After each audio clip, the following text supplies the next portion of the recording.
everyone, and welcome to Killeen, Texas Sterling Stadium on the campus of the brand new Chaparral High School, where tonight Cedar Park takes on Harker Heights for the first time in umpty-ump years. This is Brad Cohn bringing you the season opener. Well, kind of. We're going to have a changing of the guard tonight. Let's first talk about this rivalry before we do that. All-time record against Heights, Cedar Park, 8-3. We started out 2-3. We've won 6 straight from 2005 forward. Over the last 19 years, this means there are no current Knights players who are even alive last time Harker Heights beat Cedar Park. Both schools the same age, opening in the fall of '98, first UIL football in 2000. 6 times these two programs have staged their season openers against each other in 2, 3, 4, 5, 6, and 7 tonight will be the 7th time. Next year will be the 8th time. These two teams started out in the same district together in 74A, but that only lasted a couple of seasons. Every subsequent encounter has been in a non-district game or the playoffs. The current seniors for both teams were in kindergarten the last time these two teams faced off in 2013, a 41-20 win at the GUP, only time they visited there, and Josh called the play-by-play for that. Now, I'm telling you, it's a changing of the guard because for the last several years, I call play-by-play at every game not played at the GUP. Josh calls play-by-play for every game at the GUP.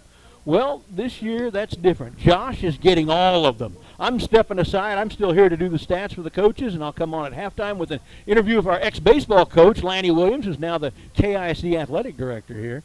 And but Josh and Cecil will bring you all the action for the game, and I'll just be on halftime and postgame with stats. So, Josh, it is your football. Here is the baton pass, and thank you so much. The Via the T, we do appreciate you coming with us. It just wouldn't be the same without you. We have the crew together again for another exciting Cedar Park football season, and what a way to start things right out of the gate here on the road against a 6A program that's picked to finish first in their district. Again, I am the Willard of Oz, and providing us producing, camera angles, and color analysis is none other than Cecil Kokenauer. Hey, appreciate it, Josh. In the immortal words of the great Slim Shady, it feels so good to be back here at football season, Brad. I'm so happy that you can still join us in the booth up here, even in your limited capacity. But man, brother, it is great to have you at our side, man.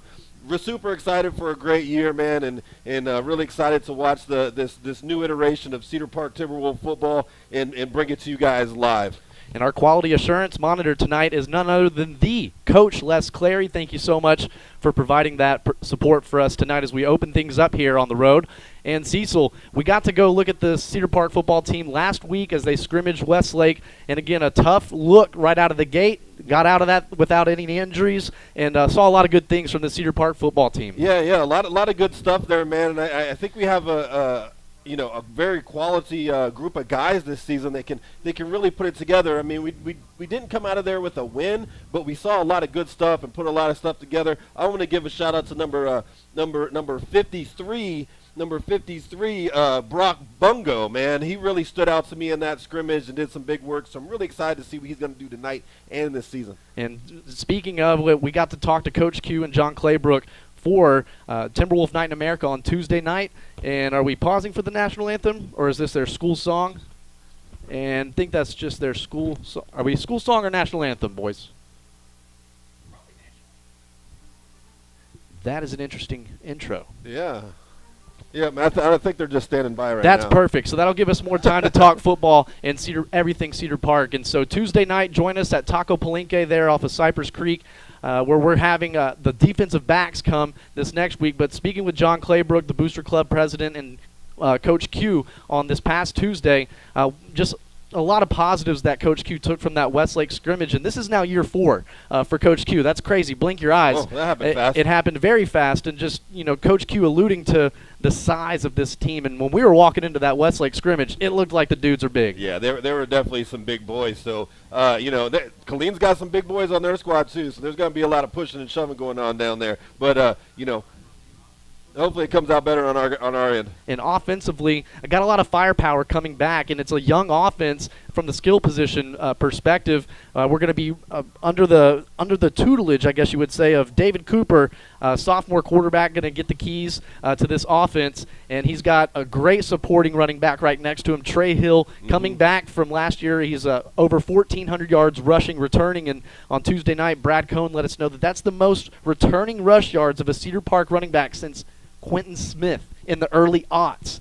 So just a lot of positives that we've got. We can really rely on the run game. But again, Cooper's got the size and ability, and we've got the skill positions at the receiver to stretch them deep. Yeah, for sure, man. We have the talent on deck, man. We just got to put it together and gel as a team to make it go. And it wouldn't be Cedar Park football without the Black Rain. That's the backbone of this program. And again, returning a lot of key starters from that last year. The linebackers, I mean, all the way across the board. Yaheem Porter, the hitman, Hitame. And then also right in the middle, number 31, Logan Wickets. We've got a lot of studs that are going to need to make plays early. Yeah, we have a lot of experience on the squad still, and some new faces to add some new energy. So really exciting group of kids. And it's going to be, again, a non-district game, so it doesn't count towards the playoffs, but this is definitely a good measuring stick. Absolutely, and just like history has proven, man, Cedar Park comes and plays tough non-district opponents to come to out the gate to start out the season and really test themselves, and it gives them a nice baseline of where they're at. So they're constantly getting good looks. Absolutely, and we're going to go ahead and take a quick commercial break before we come back with the national anthem and get the teams running out of the tunnel. And again, this is the Willard of Oz bringing you the stuff here on the Vype Live Network. We'll be right back with more Cedar Park football. The Austin American-Statesman is a proud supporter of Timberwolves football. From Friday night lights to buzzer-beating shots, we've got you covered. Our dedicated high school sports team covers all the action in Central Texas. Sign up for our high school sports newsletter and stay informed with the latest news, in-depth analysis, and behind-the-scenes stories. Visit our website at statesman.com or download the Statesman app from the Apple App Store or Google Play today. Championship teams run on trust. They make smart decisions, attract great talent, and bring their A game every time. At American Bank of Commerce, we embrace this same championship philosophy. From first-name relationships to local decision-making to personalized service, we are the bank you can trust in the clutch. American Bank of Commerce. Let's win together. Equal housing lender, member FDIC. Welcome to Taco Palenque, where the magic happens at this very moment. And especially for you. We know fresh food simply tastes better. That's why we start cooking your meal at the exact moment you place your order. For us, your order is not just another number. It's as unique and special as you are. Enjoy your meal. Taco Palenque, food in real time. Introducing Kyle Foppe and broker Topher Rogers, your Move Smart Pros real estate team. Kyle and Topher are Cedar Park residents and local real estate experts. Move Smart helps neighbors get the most from the sale of their home through a smooth transition and help home buyers find their next home at the right price. More than just helping you buy or sell, they help you make smart real estate decisions to achieve your short and long-term goals. Look them up online at MoveSmartPros.com. Welcome to the warm and inviting atmosphere of Toscano Italian Kitchen. Founded with a passion for creating innovative and exciting culinary experiences, Toscano Italian Kitchen pushes the boundaries of traditional Italian cuisine while embracing the unique flavors and ingredients of the Lone Star State. Whether you're joining us for a romantic date night, a family gathering, or a casual dinner with friends, our restaurant combines the rustic charm of Italy with Texas's renowned hospitality and friendliness. Toscano Italian Kitchen is a proud sponsor of Cedar Park High School Athletics. Located at Lakeline and Cypress Creek, we're open on game days with happy hour specials from 4 to 6 p.m. We also offer catering for groups of 10 to 1,000 and a private dining room for parties and gatherings. So whether you're a fan of traditional Italian dishes or eager to explore the creative combinations of our Italian with a Texas twist menu, we offer something for everyone. Come and experience the fusion of two culinary worlds in the inviting and welcoming atmosphere of Toscano Italian Kitchen.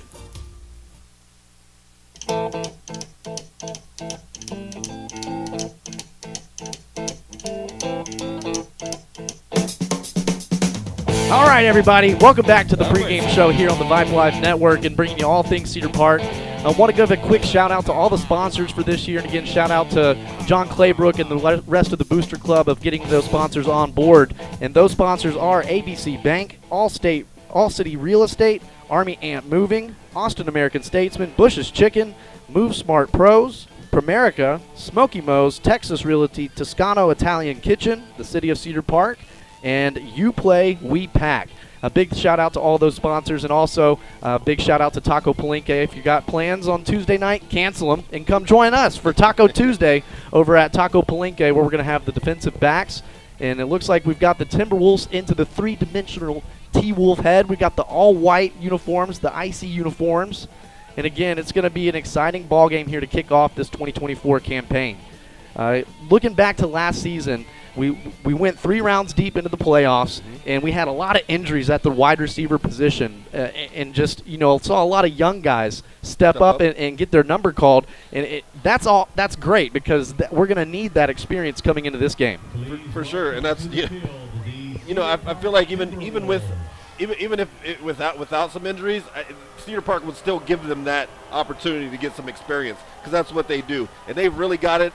Because of the injuries, but man, that gives us that much more experience coming into this, and this squad, man, this squad's special. I'm gonna call it right now. That's right. I mean, and that's what Coach Q was alluding to at Timberwolf Night in America was just he's been talking about the programs or the teams of the past, and how great they were because of everybody buying in, and this senior class of the collective kind of motto that they've wanted to run with is whatever it takes. Right. Whatever. And that's, just speaks to this type of quality of team, and man, it gives me goosebumps. Yeah, being down there, man, everybody seemed locked in and ready to go, man. I'm really excited about this. And Josh, I was talking to you earlier, man.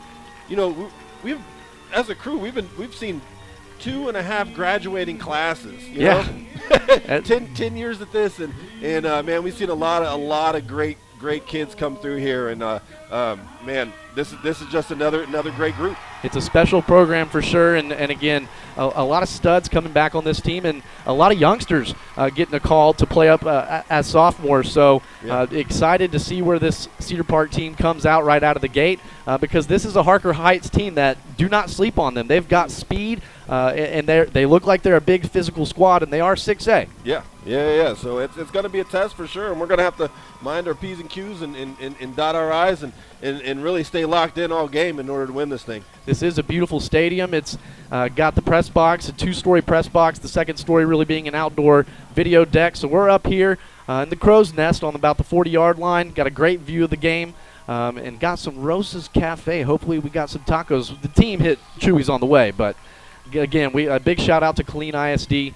Wonderful hospitality here. Great hospitality, but a beautiful game, and it looks like the sunset is getting there, and with the breeze out there, it really felt nice, but it's pretty sticky out there. Yeah, it's still pretty hot. It's summertime in Texas.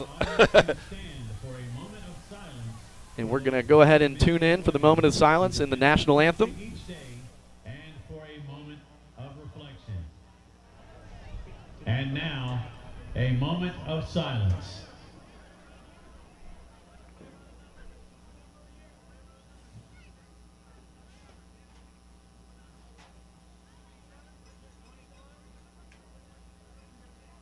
Thank you.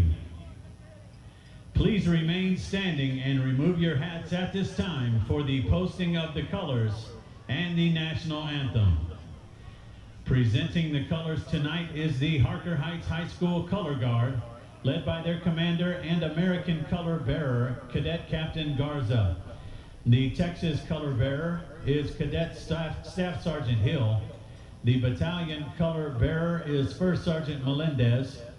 The right guard is First Sergeant Martinez, and the left guard is Cadet Sergeant First Class Menchaca. The Harker Heights High School JROTC program directors are Major Eric Weeks, First Sergeant Joe Flores, and First Sergeant Floyd Baldun Jr.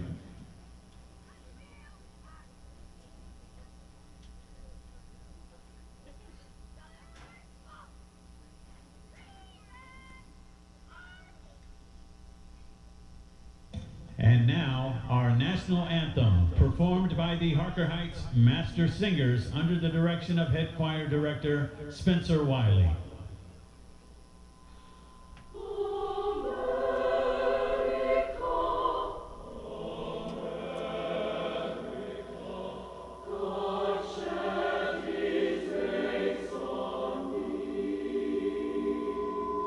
Oh, say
a wonderful rendition of our national anthem by the Harker Heights Knights Choir.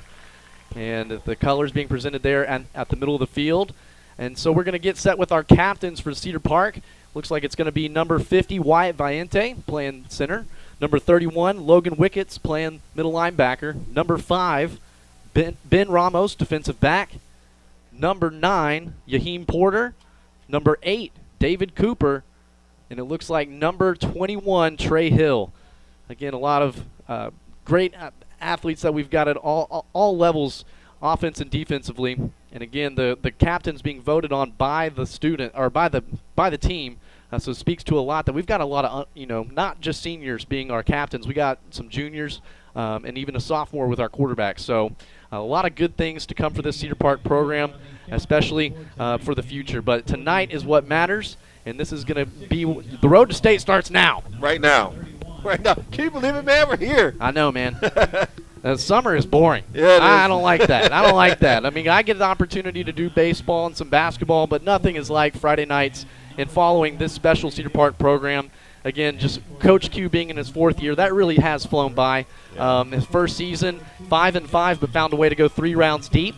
The second year, you might have to go to the V of the T on that record, but we lost in that opening round of the playoffs, and then last year falling in the 3rd round. So this year, looking to see where this senior class can take us, and I think the buy-in that we had from last year's team and the leadership that they got to watch, I think is going to definitely carry over onto this squad. Yeah, for sure. I mean, being led by this group of young men right here walking out onto the field, there is really, they go as far as they can take them, and that can go. A few rounds deep into the playoffs, and really the sky's the limit. And so I didn't ask down there on the field, but the coin toss is already done in Texas high school football. But they're going out here for the pageantry of it right now. So we'll see if we're going to be starting off with the ball or with the black rain on the field. The press box is starting to shade most of the field. Still got a little bit here on the north end zone, about to the 20-yard line. That's still in the sun. So it looks like it's going to be a great atmosphere here tonight to kick things off. And it looks like Harker Heights defers. You guys are taking the football on this end. So we're going to be taking the ball. We'll get an opportunity to have offense on the field, and David Cooper's first crack at his first varsity possession as the starting quarterback here for Cedar Park. And again, it's so nice to have that security blanket of Trey Hill and being that reliable running threat for Cedar Park. But I want to see Cedar Park, really trust these receivers and tight ends. Let's try to stretch them and keep this defense honest. But because we do have that security blanket in Trey Hill. But this offensive line, that's where it's going to start, all up front. And that offensive line from left to right is going to be Jacob Slaughter at the left tackle position, John Hooling, Wyatt Viente, Nathaniel Allen, and Brock Bungo, the Brock Party. There we go. Love that. And deep to receive for the Timberwolves, it looks like we've got number 6. Yep, that's number 6, Bowen Travis. There we go. And kind of get a number on that far number. I think that's 12. And that would be Owen Renner. Owen listed as a senior wideout. Thanks all again for listening to us tonight. That's right. Let us know where you're listening in from. You can get at me on X at at Willard Vaz. Let us know where you're listening in from and who you're listening in to. You can say it's us. This one's squibbed, and it's going to be received by Caden Morris, number 2. Follow some blockers. A good return all the way out to the 34-yard line, that's where Cedar Park's going to take over 1st and 10. Yeah, nice little return right there. Get something going for the offense. Give them in a good position. And here we go, man. Our first offensive possession of the 2024 season. 16 yards on that return. Thanks, Brad. Yeah, we've got the stat department now with Brad Cohn. Again, it just wouldn't be the same without the V of the T. So excited to have this group together again for another season. And so out on the trip side, we've got number 7 in the inside slot. That's Jamal Porter. Number 6. I think we have a clock issue already. They got to reset the clock. It's been running. There we go. Pump it up. Everybody's working it out right now. Yeah, Noah Wallace, number 4. Back to my days in 2010, that was Dylan Cox, all-time assist leader for West Point. Again, it's good to see these receivers, and we've got a lot of size. Again, number 19 there, split out way left, and that's Zane Claybrook. But standing right next to Cooper is Trey Hill. 1st and 10 from our own 33. Play action. They're going to throw the screen on the outside low, but a nice catch. And able to get a few yards there. Gets about 4. We'll bring up 2nd and 6. Yeah, decent little pickup right there. A nice little easy play to get it started with the play action in Bo and Travis on that reception. On the left hash we go at the 40 or at the 37-yard line. Man in motion from left to right is Porter. Cooper going to give it to Hill, makes a man miss and fights for some tough earned yards there. Gives us a 3rd and short. It'll bring up 3rd and 2.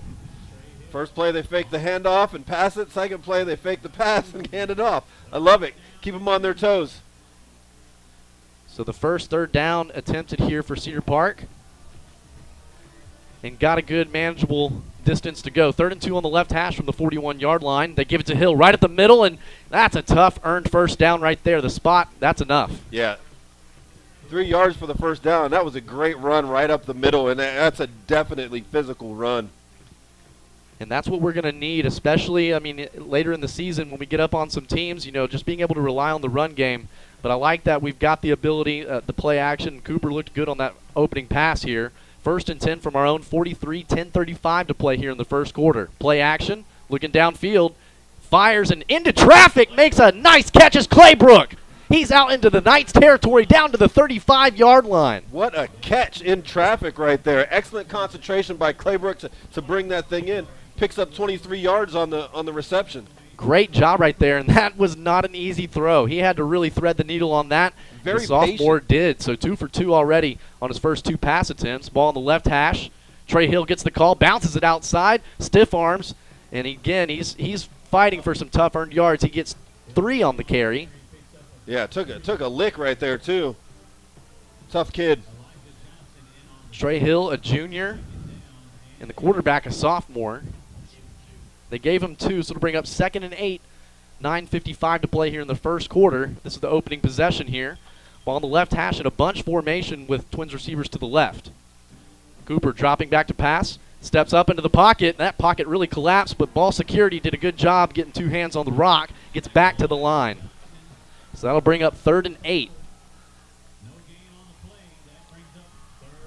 Big 3rd down right here. And again, a big pass of 23 yards that got us down here.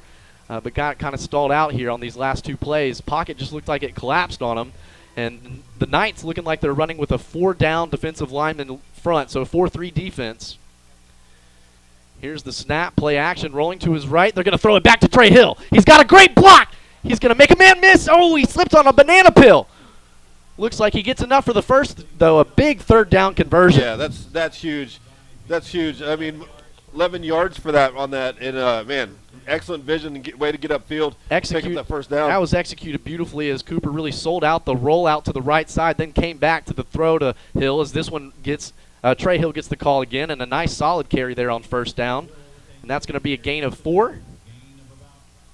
There we go. Yeah, there you go. Keeping me honest is the PA. So 2nd and 6, 8:45 and ticking. Again, a nice opening possession right here for Cedar Park, starting from their own 33. On the left hash, play action, kind of pump fakes. He decides to just tuck it and run himself and got to slide. He need to protect himself there, but again, love that falling forward right there. Gives us a fighting chance now, 3rd and 1. Yeah, 3rd and 1. 3rd and definitely super manageable right here. And the way Trey Hill's running the ball, man, we just give it to him, and he stick his nose right up in there. So 3rd and 1, ball on the 14-yard line on the left hash. Zane Claybrook is the lone receiver on the left side. They give it to Hill. Makes a stutter step, and he's got enough for the first. He's going to be inside the 10-yard line, so it'll be 1st and goal from the 7-yard line. Excellent work, and give it up to the big hefties down there right now. Those Doughboys, they're imposing their will. Block party on these defensive linemen for Killeen. A great job right there. Or Harker Heights, I'm sorry. And Trey Hill, he's just doing a good job of eluding the first man. He's making the first man miss every single time. 1st and goal from the 7. Ball in the middle of the field. They're going to give it to Hill. He makes the man miss. It's get it to the zone. Cedar Park touchdown on the opening possession. 7-yard tote for Trey Hill. And a great job by that. Again, that offensive line really paved the way. Excellent. They sure did. Sure did. An excellent drive by Cedar Park.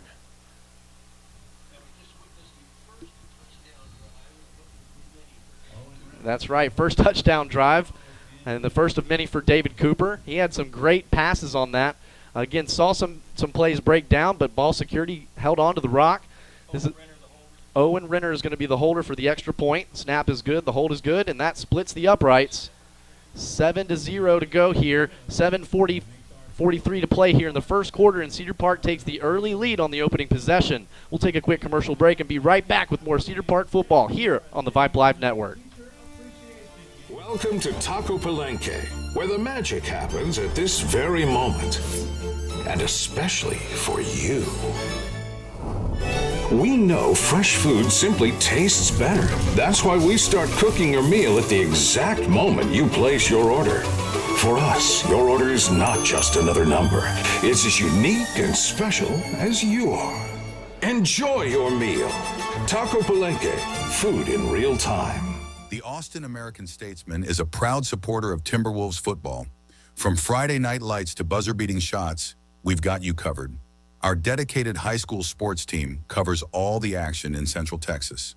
Sign up for our high school sports newsletter and stay informed with the latest news, in-depth analysis, and behind-the-scenes stories.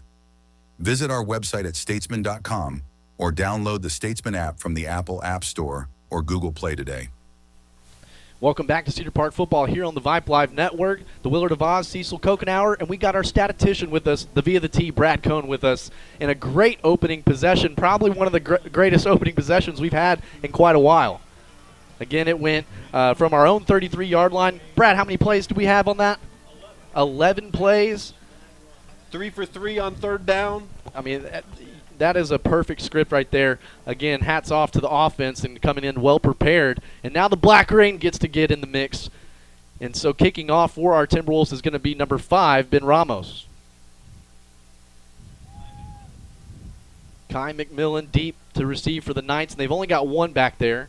So they're going to really try to set up a good return for him.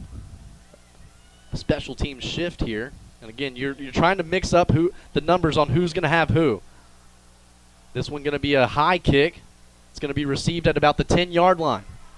Everybody's running their lanes. He's knifing right up the middle and slips. Helmet falls off. He's going to be brought down at the 39. They'll mark it at the 29. He's got some great speed. Yeah, he's fast. He's got some speed for sure. So a great job, everybody running their lanes, staying true there as the Black Rain comes on. And now it's their turn. Again, this Black Rain has been the backbone for Cedar Park for over a decade now. And again, starting from the out, we'll start with the corners, our defensive backs. We've got Reynolds, Hollander, Porter. Oh, check that. Reynolds and Hollander, and Ramos and Morris. And we'll come back with the linebackers and the defensive line after this play. 1st and 10 on the right hash for the Knights. Twins receivers to the field side. One solo receiver into the boundary, and that's Ramos with that assignment. It's going to be brought right at the middle, and a good gang tackle there by the Black Rain. It looks like Logan Wickett's coming off the bottom of the pile. Little 5-yard gainer right there on the run play. Harker Heights getting a little tempo right now, trying to match speed. And Grant Fuller, number 24, also off the bottom of the pile there, outside backer. So moving with a little tempo, low snap, and it was caught. They're going to try to bounce it outside, and a great job forcing him back inside. That was number 9. Yeah, number 9, Yaheem Porter. Yaheem Porter. And there's a flag out there now. Flag on the play. Yeah, let's see. That was a great job by Yaheem Porter to get on the outside and force that back in. Face mask. Face mask. Face mask against the good guys. So unfortunately, they'll get 15 yards in the automatic first. 7:02 to play here in the first quarter. Cedar Park on top, 7-0. This is the opening possession for the Knights. And again, they've got a sophomore quarterback, and that's number 6. And that's Hudson Humble. So 2 starting quarterbacks, both sophomores. And again, they both picked to finish first in each of their districts from Dave Campbell's. And they're in Cedar Park territory at the 49. Play action. They're going to throw the screen on the outside and gets pushed out of bounds. And that was well short. I thought he was going to be close to a first down, but it was only a gain of about 5. Yeah, no, he got pushed out of bounds right there. Again, another great job by the defense of setting the edge right there and creating that contain and forcing everything back up in. Jack Reynolds, the senior cornerback, was there. Did a great job forcing him out. Running back is going to get the call. Is going to bounce it, try to get it to the outside. Yaheem Porter almost there to make the tackle, and Logan Wickett's in pursuit. And that's going to be a first down carry for the Knights. And that was by number 1, Zarian C2 Evans. They got nicknames on their roster. Yes, so. That's pretty sweet. But a first down carry, not sweet. 6:33 and ticking in the first quarter. Ball on the right hash, 2 running backs to either side of Hudson. He's going to give it to the running back. He's really patient on this one. He, again, gets turned inside, but he gets north and south. Number 22 there with the stop from the Timberwolves, and that's Hayden Hollander. Yeah, Ben Ramos in the mix there, too, picking up the stop. So that was just short of the first, a 9-yard carry, 2nd and 1 at the Cedar Park 26-yard line. 6 minutes and ticking here in the first. Twins receivers to the right, the H-back in motion from right to left. They're going to give it to the ball carrier. Again, he's going to have to stick it up north and south, and a good open field tackle there by Jack Reynolds, number 1. But that's enough for the first inside the red zone. Yeah, they're driving too. I mean, we're in a dogfight right now. It looks like. It's a big offensive line. I mean, it's a big program, 6A for Harker Heights, and they look like they definitely have size. But again, Coach Q alluding that this is one of the he feels like the first time that we've had size as well. Oh, a great tackle right there. That looks 21. Like 21. 24. 24 is going to be Grant Fuller knifing through the defense with a tackle for loss. Excellent work by Fuller, knifing in there and getting that tackle. It's exactly what you need right now.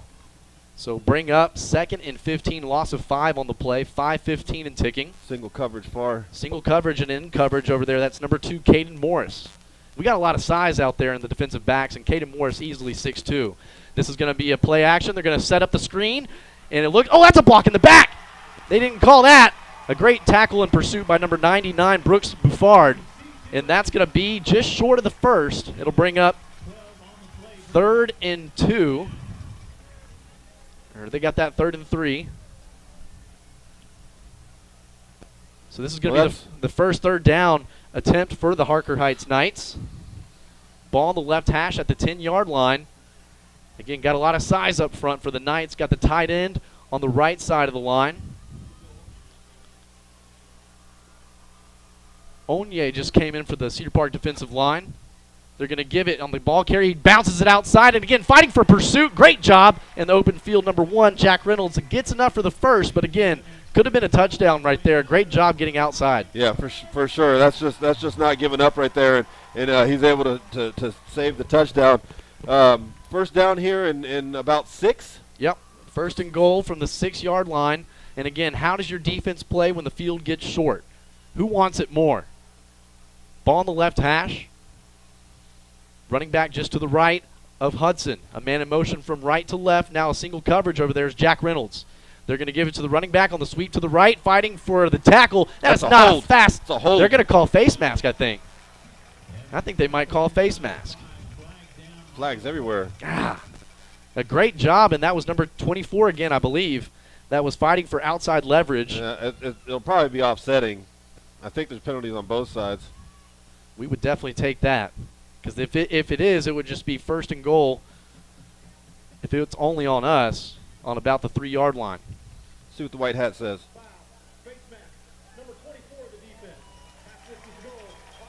Oh, so there was a hold on the edge there. Yeah. Yeah, that's okay, though. Just got to fight again here. 1st and goal from the 3-yard line, or they're marking it at the 2. So that's 2 face mask penalties now on the Cedar Park squad here on the opening possession. 3:55 to play here in the first, and Harker Heights looking to tie this thing up. From the gun,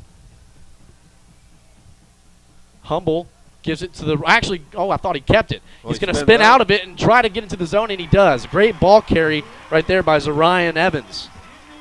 6-7 is our score here with the extra point coming.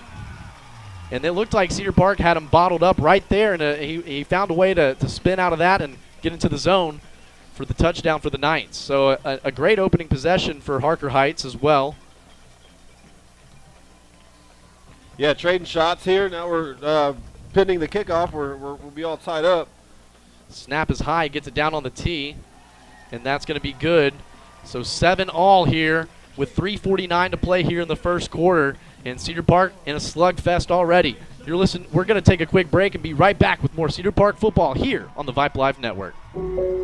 I'll never forget the day I decided to go out for the football team. Mr. Banks, the JV football coach and my history teacher, asked me to stay after class. I thought I was in trouble. He said, "Hey, Darius, have you thought about going out for football? I think you'd be great." Fact is, I never played football. Fact is, I never had anyone tell me I'd be great at something. So, with no experience at all, I signed up. And a week later, I padded up and was running drills on the field. I never was great, but playing high school sports was one of the greatest experiences of my life. I was accepted by my teammates, and I learned that when someone believes in you, you can believe in yourself. Encourage a student you know to take part in a high school sport. This message presented by the UIL and the Texas High School Athletic Directors Association. Welcome back to Cedar Park football here on the Vype Live Network. And Cedar Park and Harker Heights have traded possessions and both ending in touchdowns. So Cedar Park set to receive. Again, deep is going to be number 6, Bowen Travis, and number 12, Owen Renner. This one going to be fair caught. It's going to go over his head into the end zone towards the back line. So that's going to be 1st and 10 for our Timberwolves at our own 25. A great opening possession for our Timberwolves. 11 plays, 9 running plays, and 2 passing plays. So again, we relied heavy on that. We had 2 passes break down. Again, that we had to scramble for Cooper. But Cedar Park looking to emulate that first opening possession. Yeah, for sure. Offensively, that was a really, really smooth possession last time. Try to duplicate that right here. I mean, they obviously can push them around it right now, and just we do that and get stops, we just fine. 1st and 10 on the left hash. Cooper got Trey Hill just to his left and trips into the boundary. Play action, they're going to throw the screen to Claybrook. Oh, didn't get the block there on the outside, and that's going to be caught by number 11 on the tackle, Jordan Looney. So they'll give him a yard, so it'll bring up 2nd and 9. Yeah, Claybrook with the catch. So it's going to be 2nd and 9. Ball on the left hash, Twins receivers to the right. Out split wide is going to be number 4, Noah Wallace, Bowen Travis in the slot. Cooper drops back, has a nice pocket to throw from, fires a strike, and it's off the hands of Trey Hill and off the hands of a interception right there. So it's going to be incomplete, bringing up 3rd and 9. And that was again, Trey Hill had a defender on his back hip, and he kind of bobbled it up in the air. He almost gave the Knights a present right there. Thankfully, dropped the interception, so it'll bring up 3rd and 9. And so from the left hash, we're going to go a bunch formation. Got Porter, Claybrook, that's Porter, Wallace, and Travis in the bunch formation.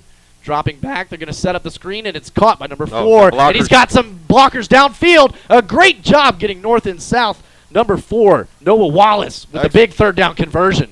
Excellent execution there. 21 yards on that carry there, and a great setup screen, and those blockers just paved the way for him. Man, you see number 50, Wyatt Viente, coming out to you as a DB. I'm getting out of the way. Out of the way. Right hash, Trey Hill gets the call right at the middle, and he doesn't waste any time. A good solid carry on 1st down. He'll get 4 on the play. Yeah, he's running hard, man, getting downhill really fast. So 2nd and 6. 2:44 to play here in the first quarter, all tied up at 7. Porter here in the slot on the right side into the boundary. They're going to throw it to Porter, and he makes a tough catch in traffic. Wow. He took some licks there, never coughed up the ball, and gave us a 3rd and short at 3rd and 1. He took like 4 shots on that, and man, unbelievable. Great concentration and strength to hold on to that thing. Wow. I mean, that was a definite – he got stuck there. But, again, tough catch, and then got north and south and fell forward.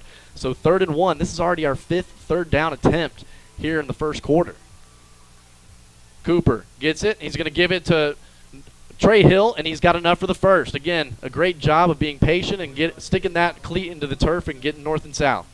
Yeah, picking up 4 yards on that carry, and he's finding the hole and hitting it fast. Picking up, he's on pace for how many yards he has right now? Wow, 9 for 43, a 4.6 average, and a touchdown.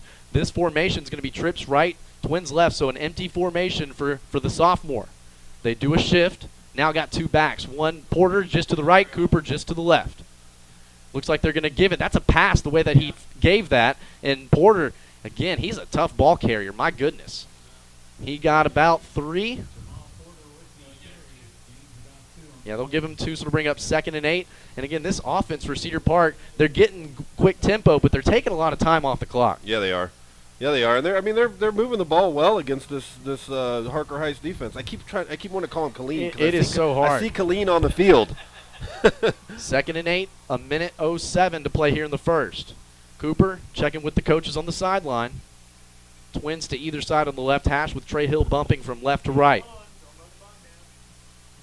5 seconds on the play clock. They get it off. Cooper's dropping back to pass, steps up into the pocket. He's going to fire one deep. He's got a man deep, and it got dropped. Oh, the intended receiver was Bowen Travis. Got behind the coverage. A beautiful ball by the sophomore, and unfortunately wasn't able to come down with it, so we'll have to come back to that play later. Yeah, for sure. He was wide open. And Cooper did a great job. He dropped it in the bucket. He just wasn't able to hang on. And you like to see what he did. He didn't bail on the pocket. He stepped up and made a great throw. So, again, love to see that from the sophomore. Don't worry, Bowen. You're going to get another one. 3rd and 8. Oh, and it's a surprise snap. He's going to have to fall on it. Wow, that's a miscue right there. Yeah. Oh no! So that's what are they going? There's a flag down on the play on the Harker Heights. Let's hope offsides. Maybe the center was smart. Saw somebody jump off sides and snap the ball. We have clear skies. Can the football gods please shine upon us? Right now it's marked at about 4th, and the line of scrimmage was 4th and 8. They downed it. Let's see. Here's the call. Illegal. And it looked like too many people again just trying to get information. Yeah. So it's going to bring up 4th down. About 4th and 12, and you're kind of in that no man's land. It's too far to kick it. You could go for it, but then you could sacrifice good field position. They might go with the quick kick that Cedar Park has notoriously done.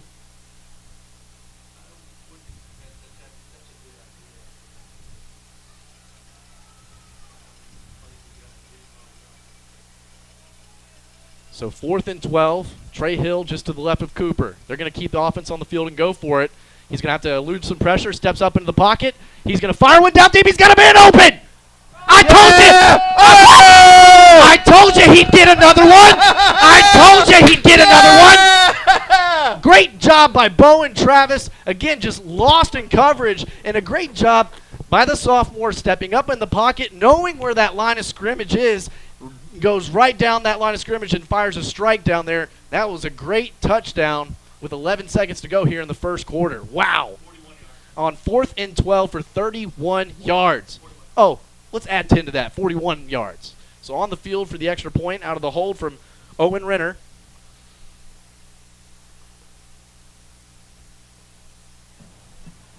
A good snap, a good hold, and that splits the uprights. And my, oh my, who would have thought on 4th and 12 the Cedar Park offense would have converted? We did.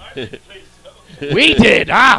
So Cedar Park takes a 14-7 lead with 11 seconds to go here in the first. We'll take a quick commercial break and be right back with more Cedar Park football here on the Vype Live Network. Introducing Kyle Foppe and broker Topher Rogers, your MoveSmart Pros real estate team. Kyle and Topher are Cedar Park residents and local real estate experts. MoveSmart helps neighbors get the most from the sale of their home through a smooth transition and help home buyers find their next home at the right price. More than just helping you buy or sell, they help you make smart real estate decisions to achieve your short and long-term goals. Look them up online at MoveSmartPros.com.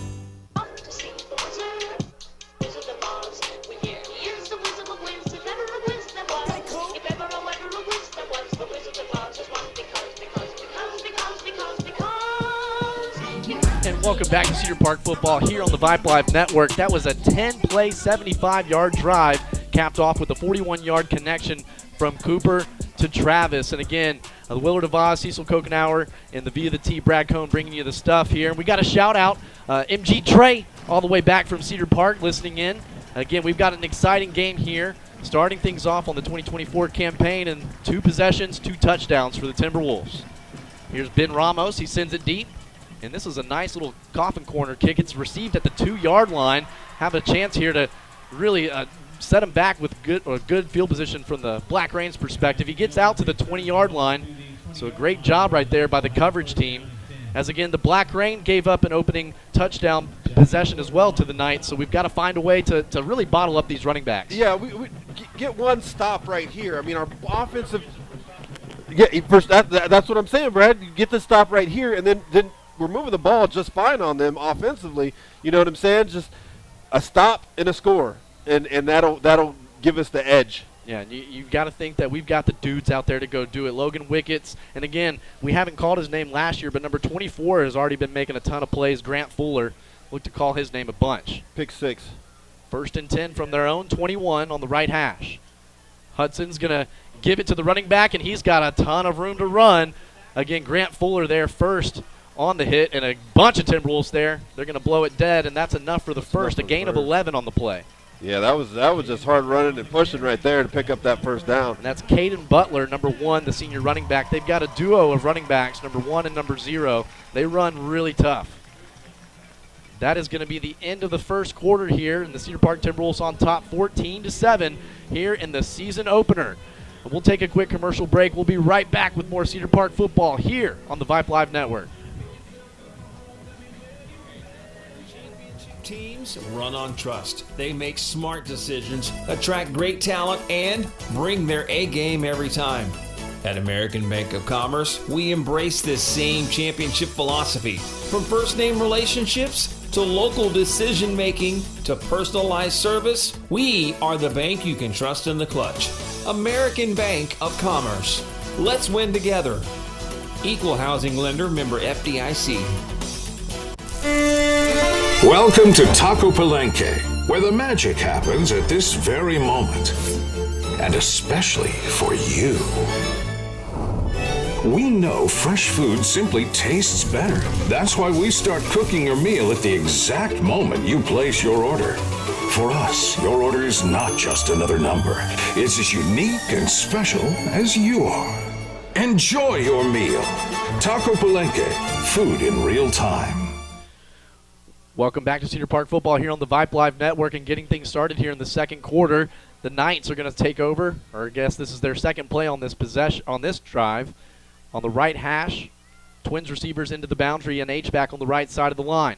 Play action, they're going to throw it to the screen, but that was broken up by number 1, Jack Reynolds. Behind the line tackle for loss. Did he even catch that? That was a great job. I mean, he completely fought off the blocker and made the tackle. That was great stuff there from the senior. So that's going to bring up 2nd and 13, a loss of 3. Ball on the right hash.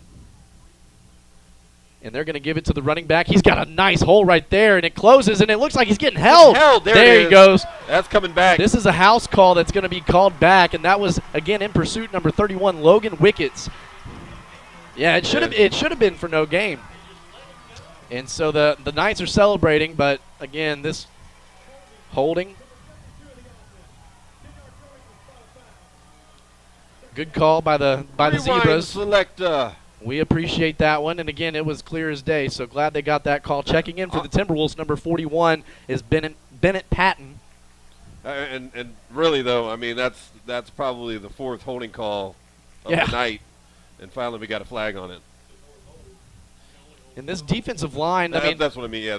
This defensive line for Cedar Park, we've had some great defensive lines in the past, and again, they're holding their own right now. Number 92 for the Timberwolves, Ugo Onye.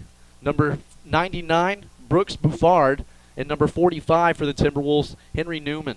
Again, Coach Q alluded to Brooks Buffard, and he just saying that he probably doesn't even know how good he is yet. So that's, again, great being a junior. Again, got a lot of underclassmen and juniors on this roster. But so far, the seniors have been making some plays. So with that penalty, it'll bring them back to 2nd and 18 now at their own 24-yard line. Ball on the right hash, Twins to the left, and they're going to call a timeout. This is the first timeout for the Knights, and we'll keep it here. And so some first quarter numbers that we had, Cedar Park is leading the total yardage battle 141 to 62. We had 8 first downs to 6, 44 rushing yards apiece, tied up there. And then we had 97 passing yards to their 18. We did run a total of 21 plays to their 11 there in the first quarter. And again, 5 for 6 on third downs. That's going to be a tough, team to beat if Cedar Park continues to play like that. The band has finally made the trip too, so the stands are filling up. Again, got a ton of Cedar Park faithful that made the trip.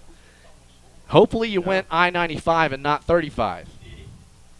It was cruising until about 5 miles from the stadium. That 5 miles took half of the time. Man, just north of Ding Dong, Texas.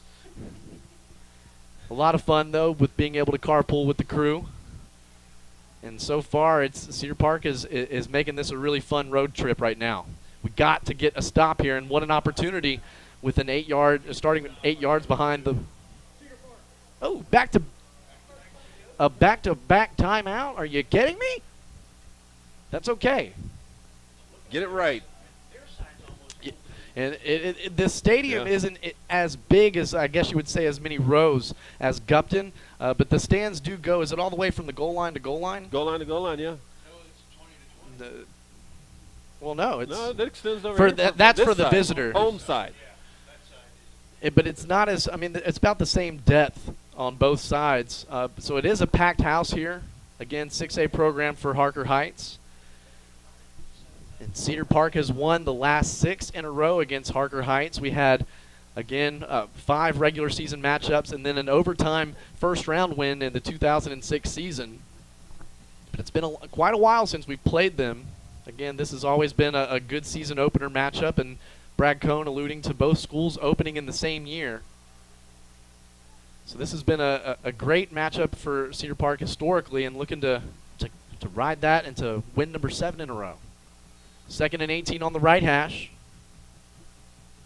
And they're going to tackle him. Another one behind the line, so that's going to be a yard loss. Great. Brings up 3rd and 19. This is exactly where we want to put them right here. This is the stop we need. Hey, shout out to Big Z, Zach Willard, graduating class of 2008 from Cedar Park. He said that we sound great and the picture's clear. Beautiful, thanks. They're going to play action. He's going to fire one down the sideline. Jack Reynolds is there in coverage, and he got that ball. He got it. Number 14 from the Knights, Kai McMillan, okay. A great snag. Jack Reynolds was in position, couldn't have played it better. 30-yard pickup for the Knights on 3rd and 18, and 10:45 and ticking before half, and the Knights are in Timberwolf territory. Yeah, he was right there to make that play. It was just that was a tough one.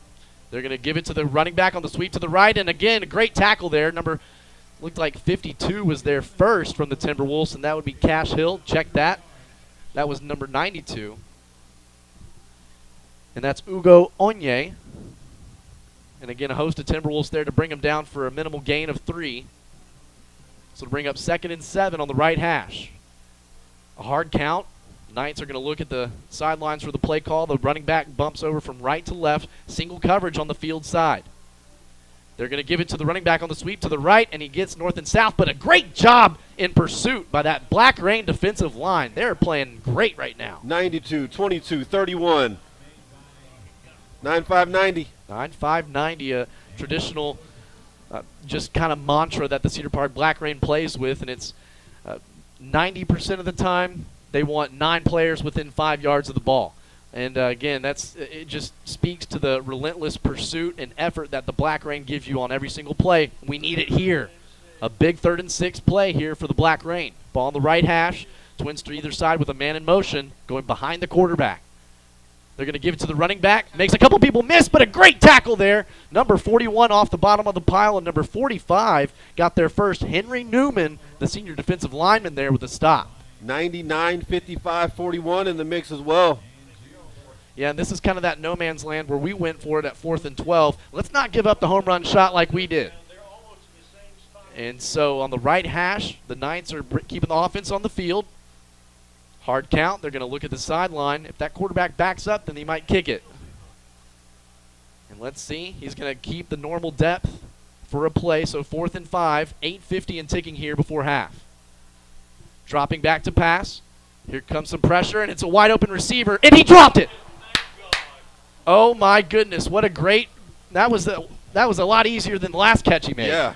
And that was number 14, the intended target. Kai McMillan drops the first down grab, so there's your stop. Cedar Park going to take over 1st and 10 from our own 42. That's Killeen's first incomplete pass of the night. And that was a huge incompletion. Yeah, I mean, that would have been that's one that, as the defense, when you see him get 2 hands on that ball, it kind of just, Yeah. But when he dropped it, yeah, you get off the field, baby. Go get some water. So 1st and 10 for our Timberwolves. This is their 3rd possession. Ball on the left hash, trips receivers to the right. Our solo receiver here in the boundary. Just cheat over a little bit. Let me see that number. Can't get him right now, but that's going to be Trey Hill just to the right of Cooper. Man in motion is number 6, and that's Bowen Travis. He gets the carry. He breaks a tackle. Great job right there. Got to put 2 hands on the ball. Good job. And Bowen Travis, and check that. Was that a reception? That was a reception, yes. Okay. It was one of those little short little bunny passes. That's right. And they gave him enough for the first down. Parallel to the line of scrimmage. So 1st and 10. That's a nice safe play because it's a pass, and so if you drop it, it's not a fumble. Zane Claybrook comes over here in the boundary, and Trey Hill gets the carry right at the middle and just pulling some Knights as a solid gain of 5. That'll bring up 2nd and 5. 8 minutes and 10 seconds and ticking before half. Cedar Park received, so very important for us to get points out of this possession. 2nd and 6. Scoreboard's wrong. That should be 2nd and 5. Now an empty formation for Cooper. Trips to the right, twins left. That's Claybrook and Trey Hill here onto the field side. They're going to play action. Drop back. He has a man open. That's Porter. Makes the snag. Makes a man miss. He's out to the 15. A great job by number 7, Jamal Porter. A big first down pickup. Excellent play. And he was wide open down there for DB to hit him right there. And I'm talking 46 yards on that pass. We saw, Cooper in the Westlake scrimmage. He overshot Claybrook on a home run ball. It really looks like he's gotten those jitters out, and he's been on target tonight. Oh, false start. Yeah, false start. So we'll start behind the 8 ball here, 1st and 15. But again, Cooper's gotten some great numbers here to start things off in his first varsity game as the starter. I want to say he got a few looks for Cedar Park last year towards the end of the season, backing up Aiden Arp. Aiden and his Arp. Yeah, minimal stats for him, and just had a good opportunity to learn from that senior class, and it looks like he really took the offseason serious, and man, he's been money so far. 7 minutes and 25 seconds and ticking. Cedar Park on top, 14-7, empty formation for Cooper. Looks like the Knights are bringing some pressure. He's going to have to step up. He does. He's looking towards his right. He's going to try to pick up a block, and he's got some speed. Cooper able to get out of bounds. My goodness, man, he's got some wheels. He's got some wheels, and I tell you what, man, he's making some good decisions. Like his decision, it's great because he's keeping his eyes downfield, and he's seeing stuff like pointing out that blocker right there. Hey, hit me here, and I'm liking a lot of what I'm seeing out of Cooper right now. And he, again, a varsity captain already, so you like the leadership that he's already showing. Good hands. 2nd and 13, so a pickup of 2. Probably ran 40 yards for that 2 yards. Ball on the right hash. Trey Hill is going to get the call on the sweep to the left side. Some good downfield blocking. He cuts it upfield, and he gets a few. He'll get back to the original line of scrimmage, so it'll bring up 3rd and 10 from the 17-yard line. And we've had a converted 3rd and 8, a 3rd and 9, and a 4th and 12. So this is not something that Cedar Park isn't capable of doing. It's definitely within reach. So 3rd and 10. Ball on the left hash. And that's going to be Claybrook here into the boundary with Porter as the slot. Trey Hill just to the right of Cooper. It looks like they're locked up in man. There's no safety help over the top. You got to give Cooper time. And there's going to be a timeout. Cedar Park going to think about it. This is a crucial play. And you're either thinking 2 plays for 10 yards, right, or take another home run shot because the guys have been proving that they can get open downfield. Yeah, for sure. And this is definitely one you get right. I mean, we'll go up by 2 scores if we punch it in the end zone right here. So we definitely want to get this right. We'll go ahead and give it the best look that we can. Yeah, absolutely. We'll keep it right here, and we'll go ahead and take an opportunity to give a plug for this Tuesday night. If you don't have dinner plans, come hang out with me, Brad Cohn, as we're going to be welcoming the defensive backs and their coaches. Again, some great food over there. Gustavo and the staff over there at Taco Palenque has extended 15% off for all students and faculty with showing your ID. So again, shout out to Taco Palenque, and again, as our host for this season of Timberwolf Night in America. 6:25 to play here in the first half, and Cedar Park on top 14-7. And this is a crucial possession right here as the defense gave you a stop. We've got to capitalize. 3rd and 10 on the left hash, got trips receivers into the boundary. Claybrook, and then right next to him is going to be number 6, Bowen Travis, and then looks like Noah Wallace here in the slot. Dropping back to pass, escapes some pressure, keeps his eyes downfield, and he's going to fire one towards the zone, the back corner, and that's just too much. I missed it. And Claybrook, he's 6'3", so that's a really high throw for Claybrook to not to get a paw on it. So that's going to bring up 4th and 10, and it looks like the field goal unit is going to come on, and this is a great look here in the opening game right here. And they're going to keep it ball in the middle of the field. The holder, Renner, is going to set up from about the 24-yard line. So this is going to be a 34-yard attempt. Got to get a good block right here up front.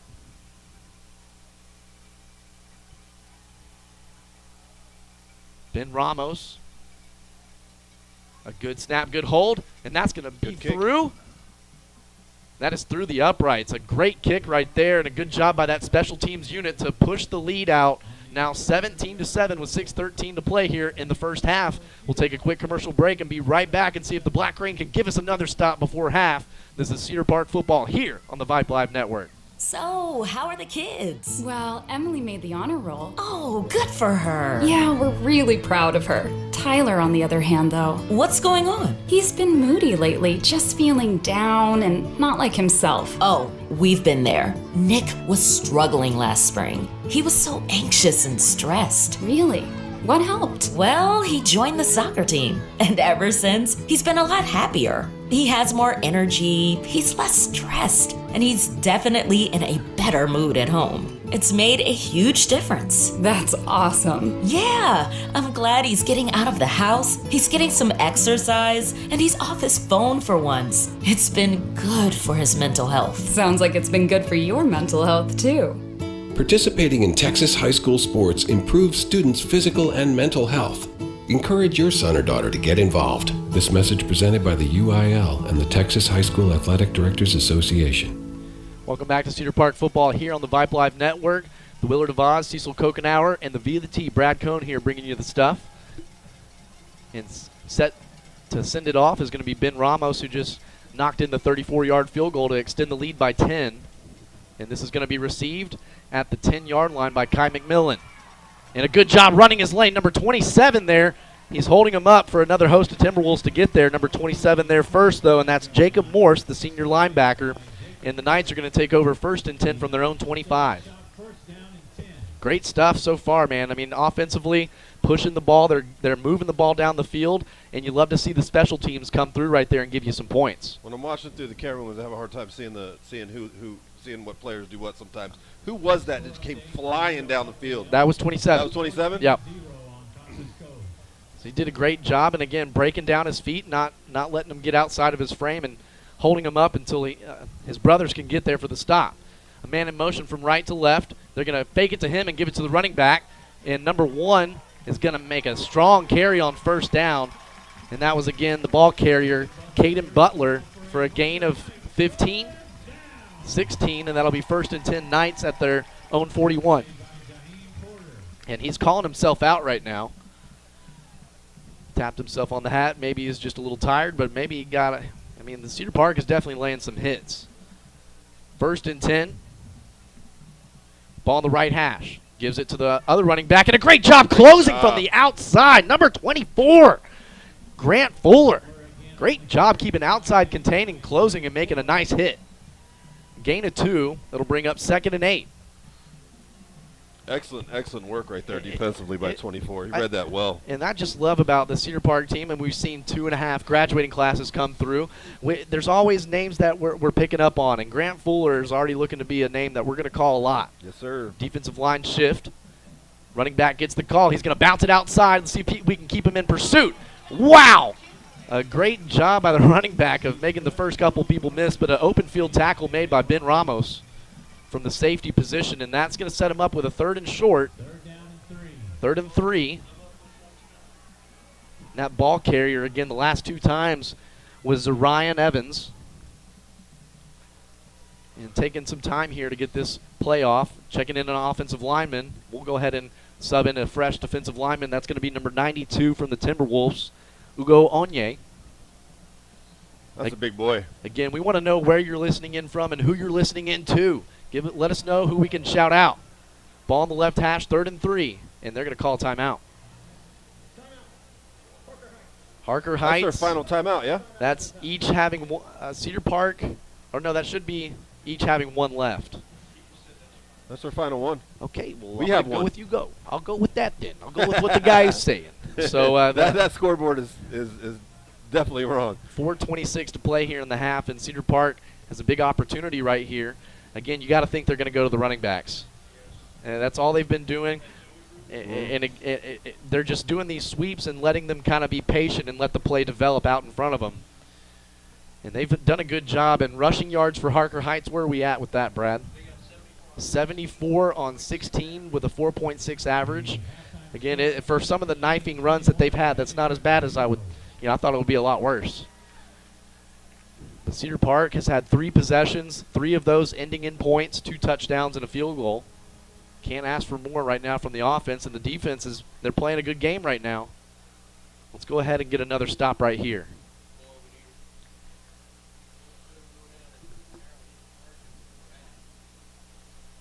So Cedar Park runs the 3-4 defense. We made that switch when Coach Joe Willis came over as the defensive coordinator from Ira Ann. And Coach Willis was the state champion coach of the 2012 team. And again, he implemented this 3-4 defense. And at the high school level, if you can have outside backers that have speed, it's a really tough defense to scheme against. And we got it. There's a flag on the play. They're going to call that as a false start. Yep, they're going to back up. That we will take that for sure. Ooh, illegal substitution. Oh, wow, out of a timeout. They had 12 men on the field. Yeah, that's not good. Opening game woes for the Knights. So backing them up 5, it'll bring up 3rd and 8. Man, that's a much different play call from 3rd and 3. So 3rd and 8 on the left hash. Twins receivers to the right, and Kai McMillan is their split end here with Jack Reynolds in coverage and not pressing him. He's about 7 yards off of McMillan. Dropping back to pass. Here comes a good pass rush. Throws it off the back foot, but he got it complete. And, man, he's got some speed. Gets to the outside, makes a couple people miss, and got tackled from behind, but he had enough for the first. A big 3rd down conversion for the Knights. Excellent pursuit on the quarterback, getting it off his spot. It was a great play made by the quarterback, and a couple missed tackles allowed him to get the extra yardage. It looked like number 46, Aluko, defensive nose tackle for Cedar Park, was the one that really, made him come off his spot really quickly, almost forced an in-air and throw. Man in motion from right to left. They're going to fake it to him and let him carry it right up the middle as Evans. A missed tackle by the Timberwolves right there. Again, that was just running through arm tackles as Evans, and that was a gain of 9, so it'll bring up 2nd and 1. Ball on the right hash with 3:45 to play here in the first half.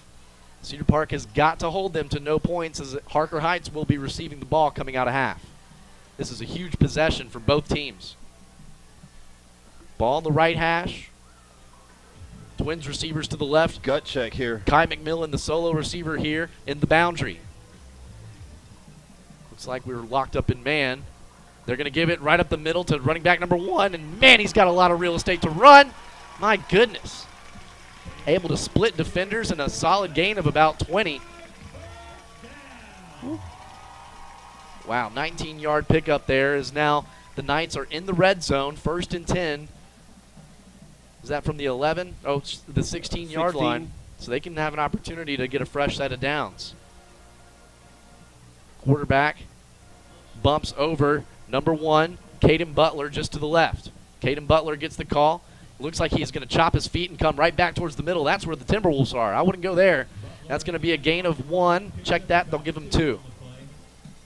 So 2nd and 8, 2:35 and ticking Again, they're taking a lot of time with how many running plays they're running.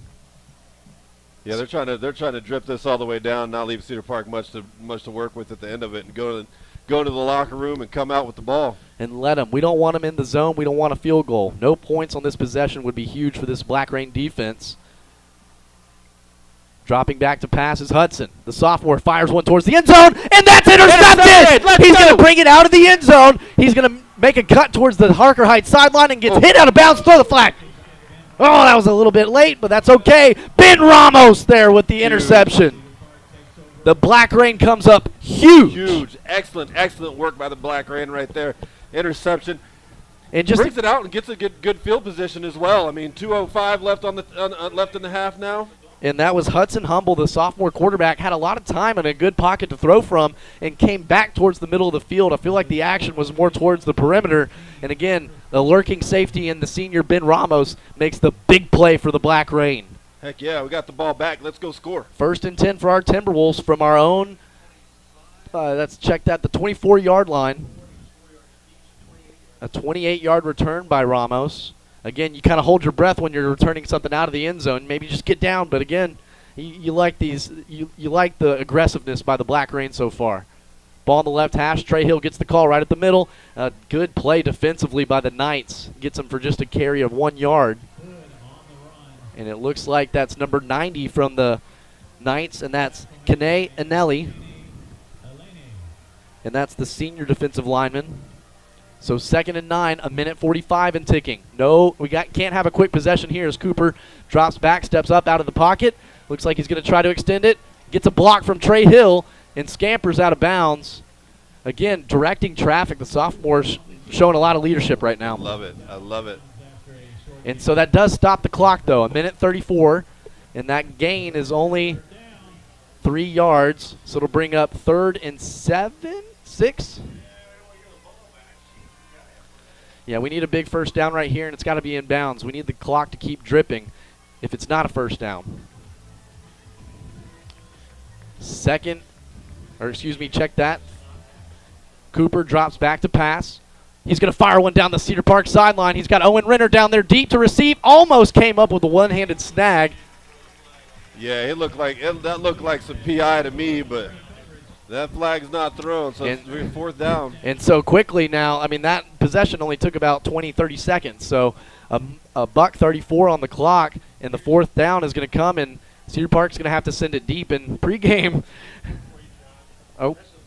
that's the first set of incomplete passes for Cooper, consecutive incomplete passes for Cooper in his career. So that's not a good stat to highlight, but at the same time, it just speaks to how good he's been playing all game. A good snap. This one, a high punt that's got great hang time. It's going to be fair caught, and he makes the catch by his chinny chin chin. The Knights are going to take over 1st and 10 from their own 45, a minute 27 to play before half. Right. They don't have any timeouts, Josh, and so they're going to have to really engineer a drive right here and to be able to use the clock. So, the middle of the field will be open on a couple plays, but not many. 1st and 10, and again, I mean, with the rushing attack that they've had, they're getting open running lanes. You got to think that they're going to keep running the ball, but with no timeouts, it makes it. Yeah, they got the chains flip-flopped. There we go. Got some reverb there. There we are. Again, shout out to Coach Les Clary being our QA tonight. We got a great game here for the 2024 season opener. Ball's in the middle of the field, twins to either side. And running back in for the Knights is Ryan Evans. Who is the running back that's got the most rushing yards out of them? Yeah, it's okay. They're 54 and 49, about even. The tunnel screen is completed, but Logan Wickett's there with a nice tackle. And again, that clock is going to keep ticking. 92 almost tipped that thing and intercepted it. A great tackle by Logan Wickett's in the open field. Again, he's been a starter for this Black Rain since his sophomore year, and he's been a force to be reckoned with. Looks like Troy Palomalo out there. Dropping back to pass is Hudson. He's going to throw the tunnel screen to the other side, and a great tackle by Yaheem Porter. I felt that from up here. Yeah, he came flying in there and just laid him out. Yaheem Porter a little slow to get up. And so it'll bring up 3rd and 7, no gain on the play. And 2 tunnel screens. I don't know if I'm agreeing with that play calls for the Knights. That clock's ticking. Yep. Inside now, 40 seconds to play here before half. Need a big stop right here. Don't let anything behind you. Man in motion from left to right now, trips to the right side. Rolling to his right, getting the pocket outside. He fires it, and it's complete to number 4. And again, that clock tick, tick, tick, but there's a flag. Flag. They're going to stop the clock. And we've got a chop block. Wow. Chop block on 3rd and 7. That was converted, and that receiver for the Knights, and that was Tyler T.J. Johnson. Wow. That's a big penalty. Huge. 3rd and 7. 21. You do the math. I do. So 20 seconds to go here. And do they start the clock on the official's whistle? And they do. They're going to run the clock. They should start it. It ain't moving. Wow. Run the clock. And the official gave you this the motion. Run it. There we go. Finally ran it. It should have been already at 10 seconds. Trips to the left. This is going to be the last play. And they run it. And then Evans has got an open field, and he stays in bounds. Stays in bounds. That's going to be the last play of the half. So Cedar Park defensively, 3 straight stops. Stop on 4th down. They did a great job with the interception and then holding tough here before half. And Cedar Park is going to go into halftime on top of the Harker Heights Knights, 17-7. And we are going to take an a quick commercial break, and we're going to be right back for the Cedar Park back-to-back state champion band. Again, you're listening to Cedar Park football here on the Vype Live Network. Interested in Vype Campus? Vype Campus brings our popular citywide media days right to your doorstep. As a Vype Campus client, we will work with you to help you take advantage of our unique campus model to build a unique experience for your school.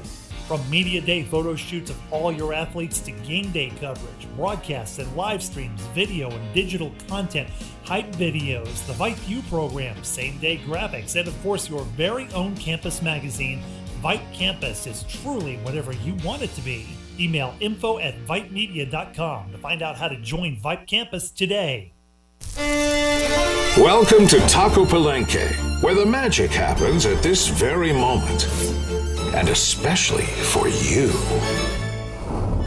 We know fresh food simply tastes better. That's why we start cooking your meal at the exact moment you place your order. For us, your order is not just another number. It's as unique and special as you are. Enjoy your meal. Taco Palenque, food in real time. Primerica Financial Services has been committed to helping families save and invest for their futures since 1977. Through PFS Investments Inc., Primerica's broker-dealer, they show people how they can achieve a better financial future by helping them learn our How Money Works concepts. With approximately 2.5 million client accounts, they offer the best solutions designed to help families achieve their financial goals. With Primerica, no client is too big or too small. Call them at 512-981-7807 or visit Primerica.com. And here we go. Here they are, the state championship Cedar Park High School band.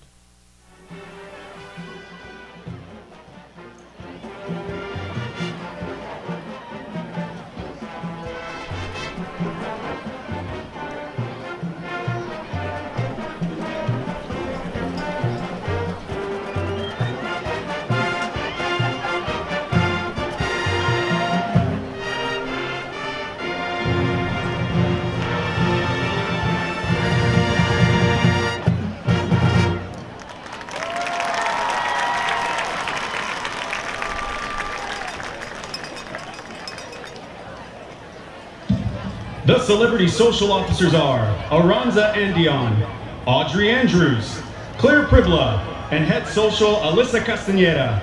The celebrity line officers are Second Lieutenant Paulina Bodick, Second Lieutenant Isla Powell, Junior First Lieutenant Taylor Lambert, Senior First Lieutenant Sophie Paulson, and Celebrities Captain Mia Caldwell. The celebrities will now perform their streamer jazz routine to Beauty and a Beat.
The celebrity star of the week is Jada Johnson.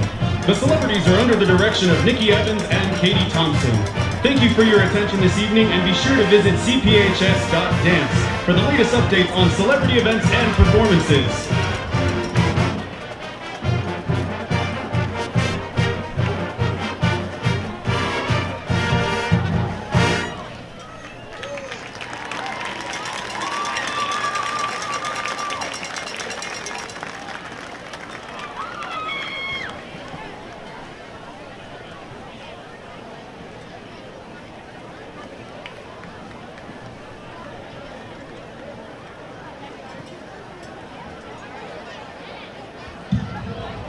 Now, ladies and gentlemen, the Leander Independent School District is proud to present the 7-time, 5-time consecutive, and reigning 5A UIL state champion, the Cedar Park High School Timberwolf Marching Band.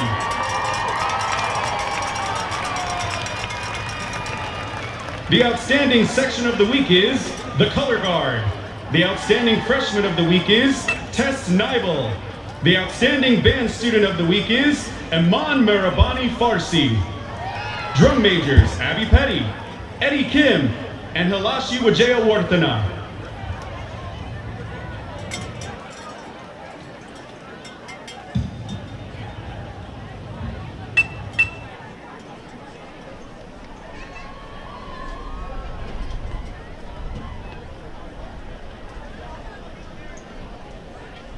Drum major, is your band ready?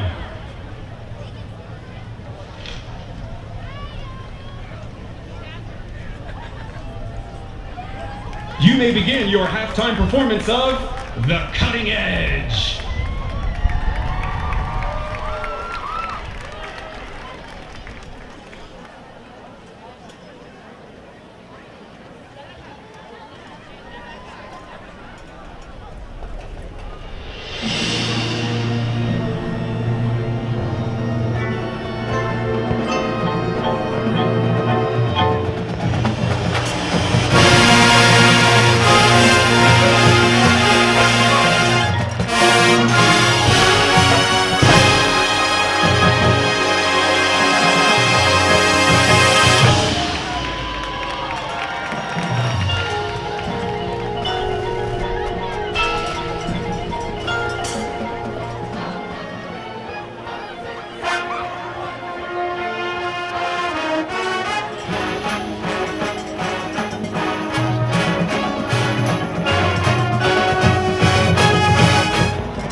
Ladies and gentlemen, let's give another round of applause for the Cedar Park High School Timberwolf Band.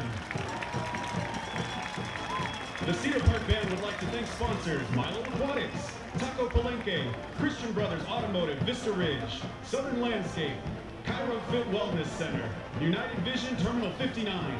The Timberwolf Band would also like to thank Principal John Sloan, Assistant Principal Jeremy Fry, and the entire Cedar Park High School administration for their continued support of the reigning UIL 5-state marching band champions.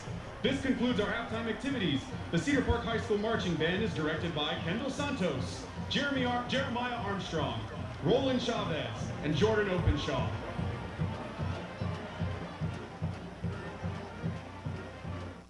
Championship teams run on trust. They make smart decisions, attract great talent, and bring their A game every time.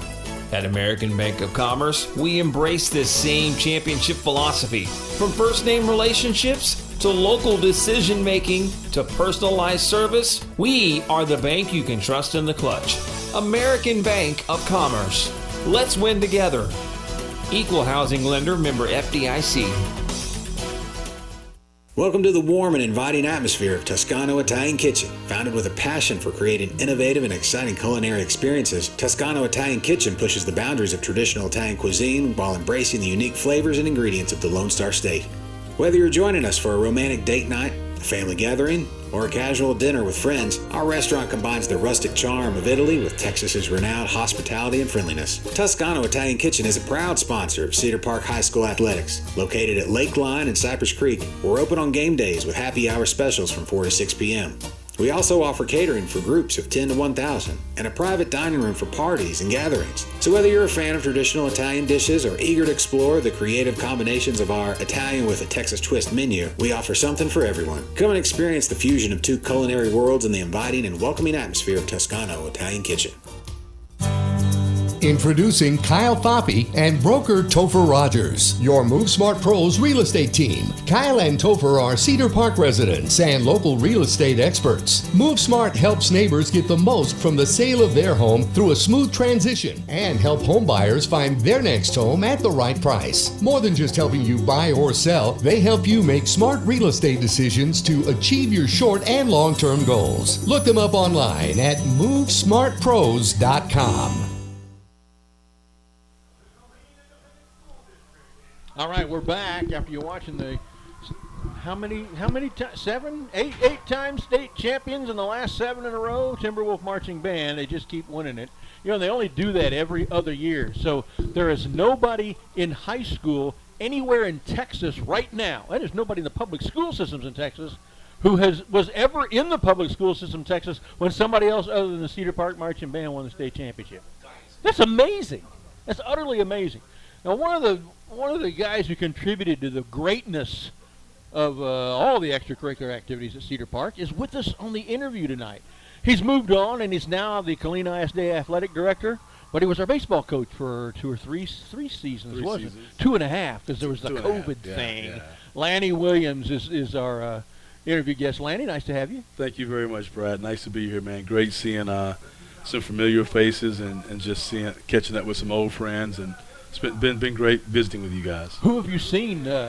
Seen you. Yeah, seen you. That's been great. Got a chance to see Quintero, Bo Barksdale, Sam Fords over here, Pedraza, those guys. I sent them all a Friday good luck text every Friday. So today I messaged Carl Abseg, Matt Kirkendall, all those guys. Cesar, Coach Rowe, and just all the guys that were at Cedar Park that's now at Barbers Hill, Steve Battles and Jason James, and of course a lot of the guys at Cedar Park that I've coached with the past couple of years too.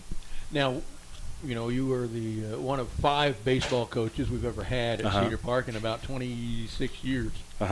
And I keep all those records, and no matter how you slice the baseball record for the 5 coaches, non-district games, district games, playoff games, your winning percentage in every one of those 3 categories is the highest of any Cedar Park baseball. That's why I left, Brad. Well, you're ahead, it's like you're right, yeah. That's awesome, man. But I would say, you know, and that'd be great for later on. But man, I was blessed to really to have some outstanding athletes when I was there. Some of the best people around. just phenomenal kids, phenomenal families, with good minds for the sport too. Yeah, oh yeah, it's a yeah, smart yes, team. yes. They were great and just fun to coach. And when I say blessed, I really do mean blessed. I mean, it was to have those guys at that time in my life, man, was just a blessing. And honestly, for me, I got the most wins out of a head coaching season for me. So that was something great. And then just all the things, the accolades that those guys that they did and that they deserved. And I really do think that if the rules had been changed then as they are now, where you have to play two out of three, I really do think that both baseball teams that we coached would have had a chance to play in the state tournament and probably could have had an opportunity to win it. So, but neither here nor there. But it was just a lot of fun. You know, you had a 30-7 season. Yeah. The 30 is the most wins the program's ever had in a year, and the 7 is the fewest losses ever had in a year in the same season. It was a great ride that you took us on. The few years you were there, the shortened COVID season first, and then the 2 full years that you were there was just tremendous. And you got to coach some football. Coach some phenomenal guys there. I mean, there's still some guys doing great. Josh Cameron, I think, is starting his senior year at Baylor. J-Cam and Ryder Hernandez, got a chance to watch him play. I mentioned that to you earlier last spring. And Gunnar Absek, I got a call from a message from Carl that told me that Gunnar was the captain of his football team there at UTPB. So just some phenomenal kids, and still keep up with Blake Burdens and Cade Hod and those guys. Just phenomenal kids. Then you got offered a job you just couldn't turn down. Yeah. Bump in salary to come up and be the athletic director for KISD. And so, what do you spend your average Wednesday doing in that job? Oh my gosh, average day. Brad, I get to work, I answer emails. Then when I get done answering emails, I answer more emails. And then I may take a lunch, and then when I get done my lunch, there's some more emails to answer again. But it's been, I mean, I won't send you any more emails. Yeah, thank you. There's days where it's like that, but there's days where you get to go out and see the coaches coach, and you get a chance to be a part of a unique, a different environment than it is there in Leander. But the cool part and my wife and I talk about this all the time. They're still coaching. They're coaching kids, and the kids all love to play, and it's the same environment, same situation, but a lot different than how it looked in there in Leander. But still, man, kids are kids, coaches are coaches, and they love kids like the guys in Cedar Park love kids, and the kids here, they play hard like the kids in Cedar Park did, and it's just a lot of fun. But that's pretty much, man, as far as my day is, just really just trying to inspire coaches to be great coaches. And we get a chance to get out there, and we've had some. Our basketball teams here are phenomenal. Football teams have done a really good job. The past 2 years, we've had Ellison Eagles in the state finals. And they lost to, I think, Lancaster last year, and the year before that, I can't remember who it was. I don't remember who it was, but they lost in the state finals. And man, so this has been a lot of fun. And I played basketball growing up, but I haven't had a chance to watch a lot of basketball as a baseball coach. And now I'm watching, thinking, I kind of like this. It's kind of cool. It's indoors. I don't have to worry about the cold weather or the rain or anything like that. So it's a lot of fun. We were talking a little bit earlier, and I asked you if you miss coaching. You said you miss the kids. I do. And I certainly understand that. I do. Having been a little bit of a club coach myself. Yeah. But did you get a chance to go to some of these teams' baseball practice, get to know some of these kids at least a little bit? On the baseball, they know who you are. On the baseball end, actually, funny you say that. First year I was here, we had a situation where the Ellison head baseball coach left, and Micah Wells, who was the AD that I was under at the time, he used to be the head baseball coach of Mary Hardin Baylor. Oh. So we decided to go over for about 3 or 4 weeks and actually coach the baseball team there at Ellison, and that was fun. But every now and then, the basketball coaches will ask me to come in and talk to the kids, kind of as a motivational talk, and I've done that and really have enjoyed that. And that's been, I live for days like that where someone says, "Hey, do you mind coming and talk to my guys?" And I'm like, "Yeah, I'll do that right now." So, but I like doing those kinds of things. But and I still get my fix when it comes to that. I still see some of the. I give hitting lessons to some of the kids there in Austin area, and I still see some of that. So I get a little fix of it. I got a grandson now. There's 2 of them that are playing baseball, so I'm definitely getting my coach fix when it comes to that. But when it comes to the structure of high school athletics, and I know that there could be a lot of issues that are out there, but man, there's no better profession to be in when it comes to motivating kids and really seeing a common goal come together and just the community coming together and really just headed in one direction. So that's always fun. And I want to ask you, how much credit can you scoop for yourself for this great facility here? Oh man, well they built it before I came, Brad. Oh, so I get no credit for that at all. Well done. But it is great. I mean, it's something. And there, well, I guess you guys won't play at Leo Buckley. Y'all will be here again another couple of weeks. So we'll play Chaparral here. Yeah. But the older stadium is the one that was I guess the second stadium that they built in Killeen, and it's a nice stadium. It reminds me of a little bit of Gupton. A little bit like that, just kind of an older stadium, more concrete there, versus here. This is a lot more modern, but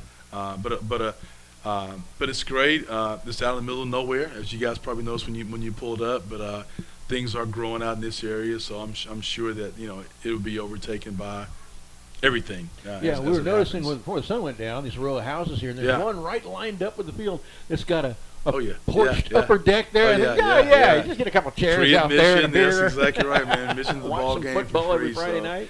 Yeah, and and being in a military town, my dad was in the military, and I don't remember a lot of this, but seeing the kids and the structure and how disciplined they are in the school systems, it really does amaze me. Just seeing that. And I mean, I don't know if you guys were here during the national anthem, but they're always good.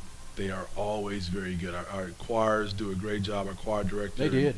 But they pay attention to detail when it comes to that here in Killeen. So, Killeen, I asked the athletic director, how much longer do you think you're going to be at that? I don't know. We talk about it, and we just kind of. As long as I'm happy doing what I'm doing, and every day that I'm coming here, Brad, I'm going to continue to do it, and. At any point in time, I can, I can chunk the deuce up and say I'm out. But right now, I'm kind of enjoying myself and enjoying what I'm doing. I know there's plenty of AD jobs that are in the area that are around, and I keep looking at things and just saying, hey, do I want to really jump there and be the head AD at some place? And so I look at that and just try to weigh my options and just kind of see where we are. Yeah, I got to ask this, and no detailed numbers here, not trying to do that, but just give me percentage-wise. What percentage upgrade was the pay for this job compared to coaching baseball? I would say, not including camps, it was probably, I would say probably a 10, 15%. Okay. It wasn't as much as I thought, maybe. No. Not with this position, but when you're the AD, it's a little bit different. But yeah. But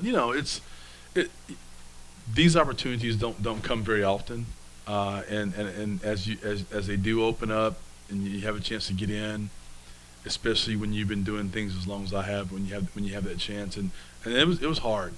It was hard being away from guys like you that are here, man. Just made it fun. That was probably one of the toughest decisions I've ever had to make. Oh, we missed you. But I knew, and I miss you guys. And I'm so happy, man. We've been praying for you, and happy that you're doing well. And just my wife asked me last night. She says, "Man, tell him I said hello." So tell her I said hi back. I will. But just so happy that everything for you. I know the community really got around you and really just poured their hearts and prayers in for you, man. So we're very, very happy that you're here, and you just reminded me of something, man. Just when something comes up, go get it checked out. Don't sit on it and think, oh, it's just a little, like it was back when you're 30. Oh, it's just a bruise. Put some ice on it. Right. It'd be all right, I was telling Cecil today on the trip up here that about the time that my chemotherapy was over last November, I asked my oncologist, I asked her, what if back in March when I came to you, what if I decided not to? I just thought, well, I'm getting old. It's just a bad flu. I'll just tough it out. What would have happened? She said, oh, you would have gone quickly. You would have gone in about 3 months. Isn't that amazing? That would have been last July. I would have been dead. Yeah. And we talked about, Coach Boggs, their Concordia, and just how fast that whole situation, how that whole thing went down. And I'm just like, it's scary, to say the least, but so thankful that you are still doing what you're doing, because you are, when I think of Cedar Park Athletics and I think of, the broadcasters and what you do here. You're definitely an icon there, and you guys do a phenomenal job, man. And I know it's just not just you, but I do know that when I got there, it was you, and you put some stats together. I'm like, when we wore these shoes, we were this record. I'm like, how does this guy know this? Like, what in the world? What is he doing? When it's raining on Thursday. No, like, so. But it was a lot of fun, and you're phenomenal, and man, I know the community really does appreciate you and what you do. Well, thanks. Yeah, Lanny Williams joining us here on the Broadcaster Halftime Show, former Cedar Park baseball coach and now Killeen ISD athletic director. This is his house. Thanks a lot, Lanny. Good to see you. All right, I'm going to turn my headset back over to Cecil. Josh is going to come in here. You're seeing the Harker Heights Knights running back on the field. 17-7, we're about ready to begin the third quarter.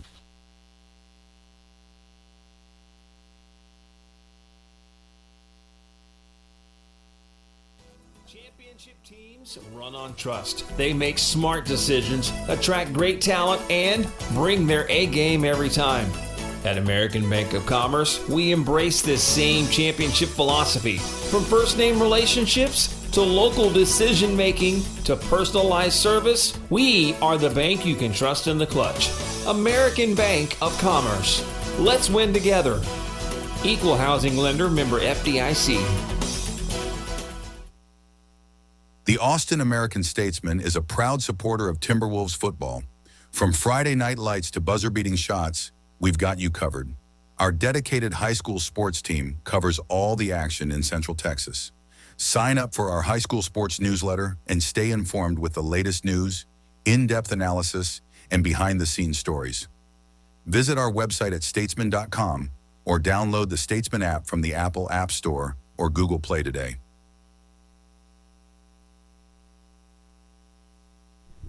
And welcome back here to Cedar Park football here on the Vype Live Network. A great halftime interview there with former baseball coach Lanny Williams and Brad Cohn. And again, I want to second what Lanny Williams said there and just how much Brad Cohn has done for this program. And when you think of Cedar Park athletics, you absolutely think of the V of the T. So again, just very thankful to have this crew. This program and the entire Cedar Park community. Absolutely. So getting things started here, the Black Rain is going to be on the field. The special teams unit has been Ramos, sends it deep. It's going to be received by Kai McMillan at the 10-yard line, and he's got a nice hole, but a great hit. Oh, my goodness. Number 9, Yaheem Porter. Holy cow. Fired up, boy. Yeah. Oh, we still got another half to play, boys. Great hit right there. And, again, just love the special teams discipline by running your lanes, not, going off. And, again, just a great open field hit right there to start things off. 1st and 10 for the Knights from their own 27-yard line. And, again, they're trailing 17-7 with 11:35 to play here in the third. Taking a lot of time. Haven't started the clock yet. Please put 11:52 on the clock. 11:50. Yeah. 11:52. 11:52. They're putting 22 seconds back on. Yeah, they wound the clock then, but that's okay. So we'll get things started, and you got to think about the second half adjustments and how that's going to shape out for both teams. I mean, the Black Rain gave you the last 3 possessions there before half, 2 stops and an interception. So you got to keep the momentum up for sure, but we've got to find a way to stop this halfback sweep. 1st and 10 for sophomore quarterback Hudson Humble. And he's got Evans, play action. They're going to throw it on a great open field catch. And again, tackling. And so Cedar Park has got a man down, and that's Yaheem Porter getting up a little bit slow. But, man, that was a great pull right there by Hudson Humble and hitting number 4. And that was Tyler T.J. Johnson there with the reception and out to the Cedar Park 49-yard line, a big pitch and catch on 1st down. Second play, they're going to do it again, play action, and a great pass breakup by number 2, Caden Morris. Thought he should have gone to that inside receiver, back to T.J. Johnson, but they go outside, and a defensive breakup there by number 2. Yeah, that was a super dangerous throw right there, right in a double coverage, and he's lucky that didn't get picked off. 11:18 to play here in the third. 2nd and 10 off the incomplete pass. Ball on the right hash, twins to either side. Dropping back to pass. Humble is going to go to his check down, and that's Evans in the backfield, missed open field tackle. And again, a bad angle there, And Evans is out to the Cedar Park 20 before pushed out of bounds. Touchdown saving tackle. And that was number 5, Ben Ramos. And it looks like Porter might be cramping up. And is there a flag? There is. And that's at the first down marker. And that was, I mean, you definitely saw Hudson go through his progression. And that was the very last check down that he had. And Yaheem Porter came in screaming. And so this has got to be a bad block. There it is. Excellent. Man, the penalties have been killing this Knights offense. A chop block on third down, that really hurt him in the first half. And this one right here, I mean, that would have been almost to the red zone. And so with the penalty yardage, it'll back them up to 2nd and 16. Ball on the left hash, back into their own territory at their own 45 on the left hash. Twins to the right, play action pass. Trying to set up the screen, and a great pass rush there. They get it complete. And Evans, but a great open field tackle there. Jaheim Porter, man, he's all over the place. Man, he is. He's flying around, and that looked like Ben Ramos there as well, number 5. And so that gets almost back to the original line of scrimmage. 3rd and 20, or check that, 3rd and 12 for the Knights. A quick third down opportunity now. Let's see if the Black Rain can get off the field. 3rd and 12 from the right hash, the H-back on the right side of the line. Dropping back to pass, got a clean pocket to throw from, fires a strike, and a great pass breakup. Man, number 5, Ben Ramos having himself a night at defensive back. I tell you what, man, they're getting great pressure off the line as well and getting back into the backfield and disrupting the quarterback's rhythm. He got that ball off, but it still wasn't the ideal pass right there. It ain't 7-on-7 anymore. No, sir. Great job right there by the Black Rain getting off the field. So the punter on for the Knights, and this is going to be their first punt, I believe. And so that's can't get a number on them right now. Back deep to receive for our Timberwolves is going to be number 4, Noah Wallace. A nice punt, and it's going to be fair caught. And check that, I believe. Oh, yep, number 6. That was Bowen Travis. And he fair catches it, so Cedar Park going to take over 1st and 10 from our own 14-yard line. So now the last 4 possessions for the Knights have stalled out into no points. So great job from the Black Rain. We got to keep our foot on the gas here. Cedar Park only had 3 points there in the second quarter, but still finishing each possession with points. Yeah, and they're moving the ball well, and they're getting downfield, picking up first downs. I think currently, just by a couple, Harker Heights is leading us in the first down category. 1st and 10 from our own 14. Trey Hill gets the call. Again, having to make a couple people miss right at the line of scrimmage. He gets bottled up for a loss of 1. Brings up 2nd and 11. 10-15 and ticking here in the third quarter. Going to keep the same formation. Ball on the left hash. Twins to the right.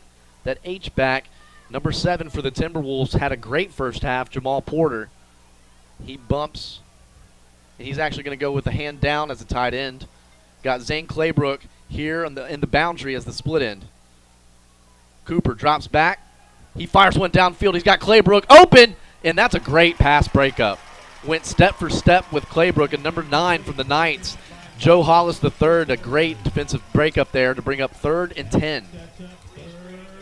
3 straight incompletions by Cooper. And 9 for 10, after opening for 9 for 10, 3 straight incompletions from the sophomore. But again, he's throwing good balls. He's giving our guys a chance to win, but that was just great defense. So they need to find a new song for third down.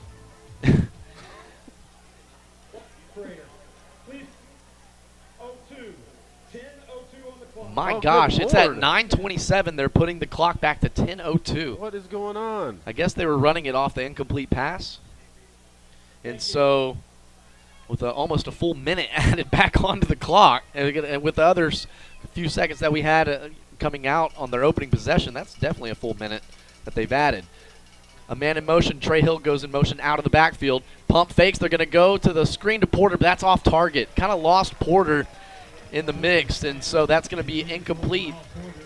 It'll bring up 4th and 10 from our own 15, so the punter going to be standing almost at the goal line. Yeah, they're going to, Harker Heights is going to get nice field position out of this, because this is kicking this from so deep.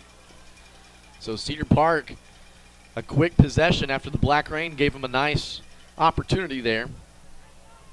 A tight formation with 3 personal protectors for Ben Ramos standing at the goal line. Good snap. It's a little bit high, but he gets it, and he gets the punt off. This is a good-looking punt. It's got a nice hang time, and it doesn't take a favorable bounce, but it does push it out just a little bit further, just to the 41-yard line. So it gives a little bit of some breathing room. 26-yard punt. And so 1st and 10 for the Knights with excellent, by far their best field position of the night. Whoa, that's too far off. So it'll take over at our 41-yard line, and so each team trading possessions with no points here in the second half. 9:50 to play here in the third quarter. Ball's in the middle of the field. Kai McMillan, the split end, way out here, just past the numbers. Cade Morris there in coverage. A man in motion from left to right. They're going to fake it to him, give it to the running back on the counter play. He comes right back up the A gap, and my goodness, they've got to get a hat on him at the line of scrimmage. He's not getting touched until about 7 to 10 yards downfield, and that's a first down carry. 1st and 10 for the Knights at the Cedar Park 29-yard line on the left hash, 9:30 and ticking. One solo receiver into the boundary, twins to the right on the hash marks. Running back makes a cut, and goodness gracious, Yaheem Porter. He's laying some licks. Man, we have, and that one, he's number 1 running back, Caden Butler, a little slow to get up after that stick. And that's a loss of 2, another tackle for loss for this Black Rain defense. Man, that guy, he's on one tonight. And it looks like, he's kind of battling maybe a cramp or something like that, but still flying 100 miles an hour. You love that effort. 8:50 and ticking.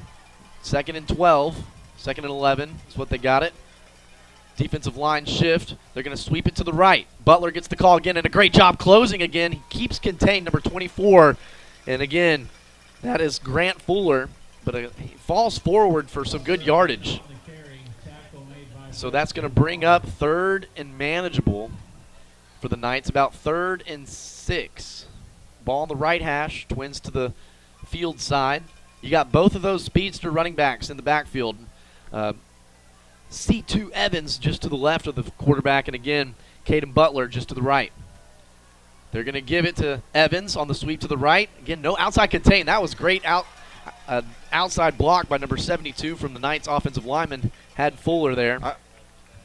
I'm wondering why that slot receiver didn't get called for a false start. He way moved before that ball was snapped. And it was short of the first down. So that's going to bring up 4th and 1. Again, you're trailing by 10 at home. This might be the time to chase that and keep the offense on the field to go get that yard. So 4th and 1 at the Cedar Park 20-yard line. Knocking on the door of the red zone. Ball on the right hash, and again, I don't understand offenses that'll snap the ball 5 yards back when you've only got a yard to go. I love a good tush push in this situation, but not for them. This is going to be almost caught behind the line, and let's see that jump. I think he got it. He got it. We had a man 2 yards behind in the backfield, but again, the slipperiness of these running backs from the Knights able to get past and a big first down for the Knights. I tell you what, it's kind of crazy because we keep getting in the backyard, or the backfield, but we're not able to bring him down and just miss by inches. Same formation for the Knights. Solo receiver into the boundary is McMillan with single coverage, Cade Morris. Got both of the running backs in. That's their threat. Either one of these running backs, they're having a great game. Low snap. Hudson able to get it. Dropping back to pass. He fires one towards the middle of the field. Has a man open. And that's a touchdown there. Number 18 from the Knights with the snag. And that was Christian Nobles. The sophomore gets his first varsity touchdown pass.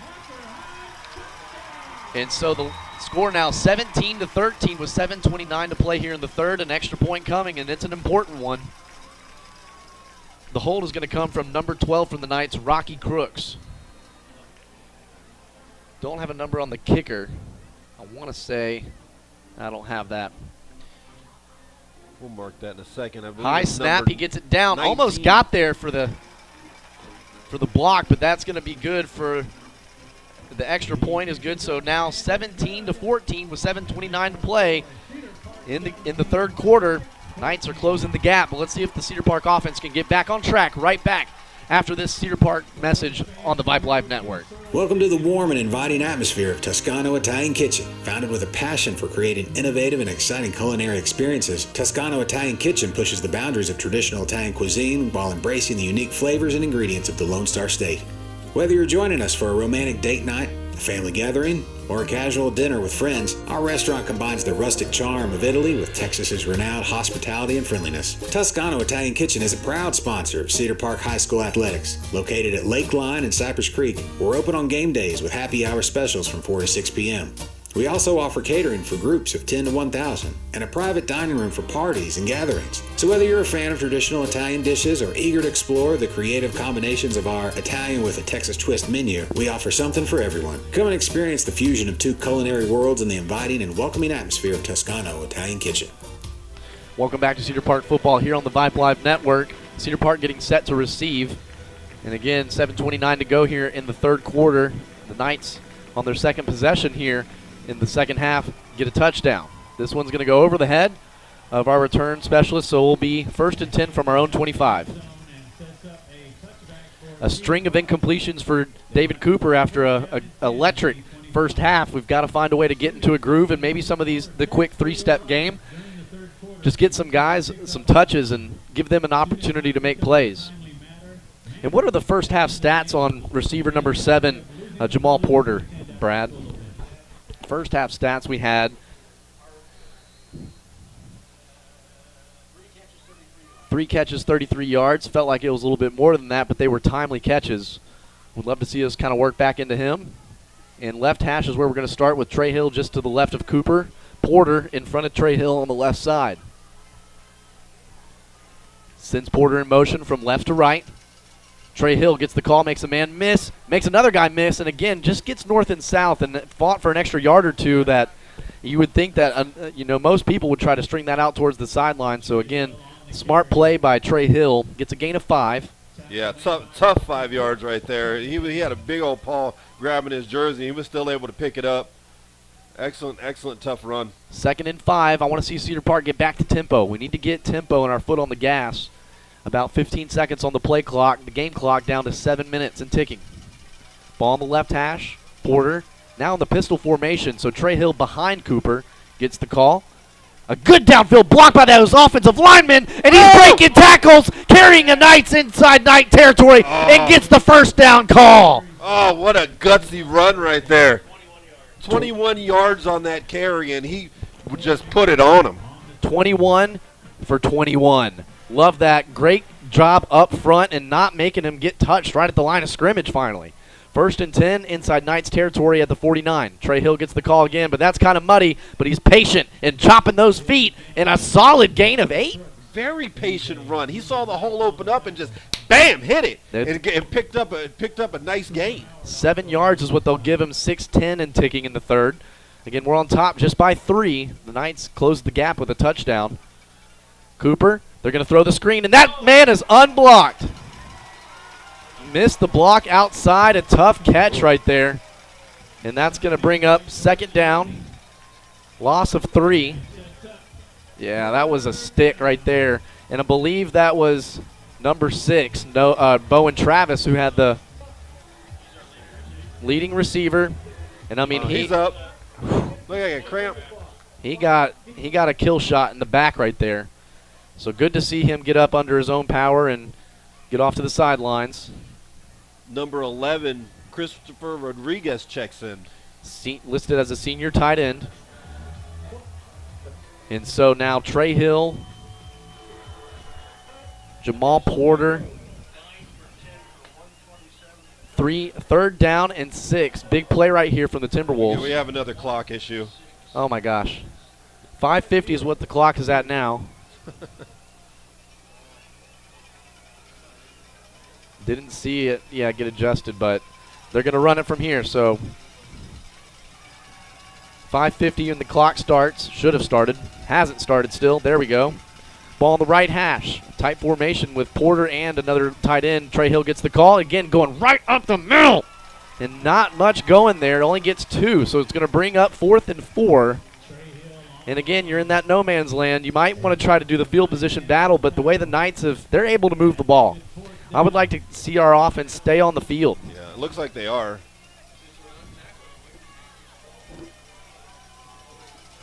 So it looks like number 12, Owen Renner, comes in as the third receiver as Bowen Travis still on the sideline. Got trips receivers to the left, taking a lot of time. They just reset the clock. Wow.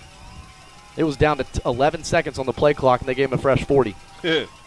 So bunch formation here in the field side. Ball's on the right hash as Cooper drops back, has a nice pocket, steps up, and that's breaking down quickly. He's got to trust that pocket and stay back, not necessarily step up as much. And a late flag, that could be huge. That could be huge. Wow. A late flag. The Knights get up celebrating. You'd like to hope that that's on the bad guys. And if it's a personal foul, that's an automatic first. It's got to be unsportsmanlike after that. Here it is. Oh, they're switching the ball.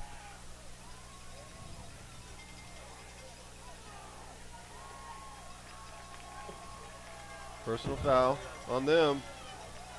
Whoa. So it's still their ball? Right. After the play, so it's going to be still their ball, but they get 15 yards tacked onto it. So it's like a punt with a little return. Man, that would have been a huge gift to keep that drive alive, but Cedar Park then stalling out there on 4th down. So the Knights take over 1st and 10 from their own 32-yard line, 4:54 to play here in the third. Black Rain needs to step up here. And they've done a good job. We've just got to give them a break on offense. Play action, throwing the screen. Heem Porter fighting through a block, and I thought I saw a hold there as well, but they didn't call it. Tackle made by Ben Ramos. The receiver from the Knights is T.J. Johnson. He's having himself a decent game, logging some good receptions for the Knights. And again, they're using the field to their advantage. They're really spreading things out right now. Hudson gets the call. He's going to give it to the running. Oh, keeps it himself. Might not have been the best call. He takes a nice double-team tackle by Jack Reynolds and Heem Porter. And again, if he would have got north and south, could have got the first, but he gets just back to the line of scrimmage. So it's going to bring up 3rd and 1, 4 minutes and 15 seconds and ticking. Checking into the ball game is Ugo Onye. Checks out of the game, number 46 from the Timberwolves, Aluko. Hudson's barking some calls at the offensive line, gets the call. Running back gets it right at the middle. Again, they're closing, made some contact there at the line of scrimmage, but gets enough for the first. So 1st and 10 for the Knights at their own 44.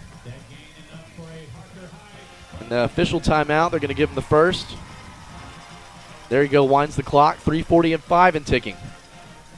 Running back in the backfield is Zarian Evans, just to the left of the quarterback. Now bumps to the right. He gets the play action, and they're going to go the quick slant. Number 4, T.J. Johnson with the first down grab. A nice stick right there by Ben Ramos, but a gain of 20. That's a big pickup. A gain of 15, check that. So 3:33 and ticking. So the Knights have made some nice adjustments here. We've got to get back. We need the football back. We've seen our Black Rain with our back up against the wall come up with an interception as Evans gets the call.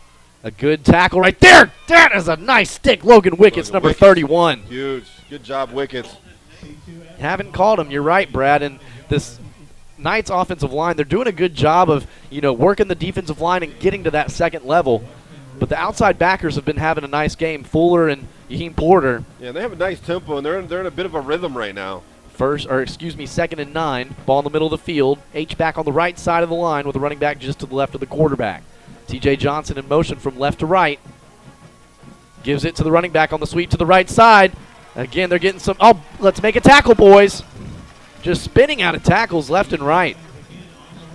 And that's going to be a gain of about 6, and Coach Q is in that official's ear on our sideline.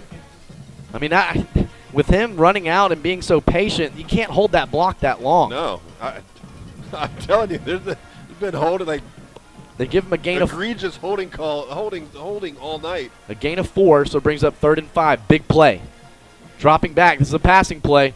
That's a hold. And there's a passing traffic and a great job breaking that up. Number 5, Ben Ramos, also number 55 there in coverage, and that's Jude Burke the junior linebacker. Great job by the Black Rain right there all the way around. Great pressure up the field, and everybody's in those passing lanes. So incompletion. Do it one more time. Let's go, boys. The best play in the playbook right now for the Knights is that sweep play. And let's see what they decide to go with here on 4th and 5. Clock is stopped at 2:12 off the incomplete pass. Again, number 6, the quarterback, Hudson Humble, gets the troops to the line. Ball on the right hash. And the timeout, Cedar Park, I believe. Got to think about this. They had 2 receivers, TJ Johnson and Kai McMillan, split left, H-back on the right, and a running back in the backfield. So that's that prime set that they've been running that sweep from. Got to stay at home. Can't fall asleep and let the quarterback pull one on you. But the quarterback has been pulling a lot of them the second half and making some nice throws. Nice throws. Yeah, we just gotta stay home and break down in that open field so we can wrap up and make that tackle and hold on.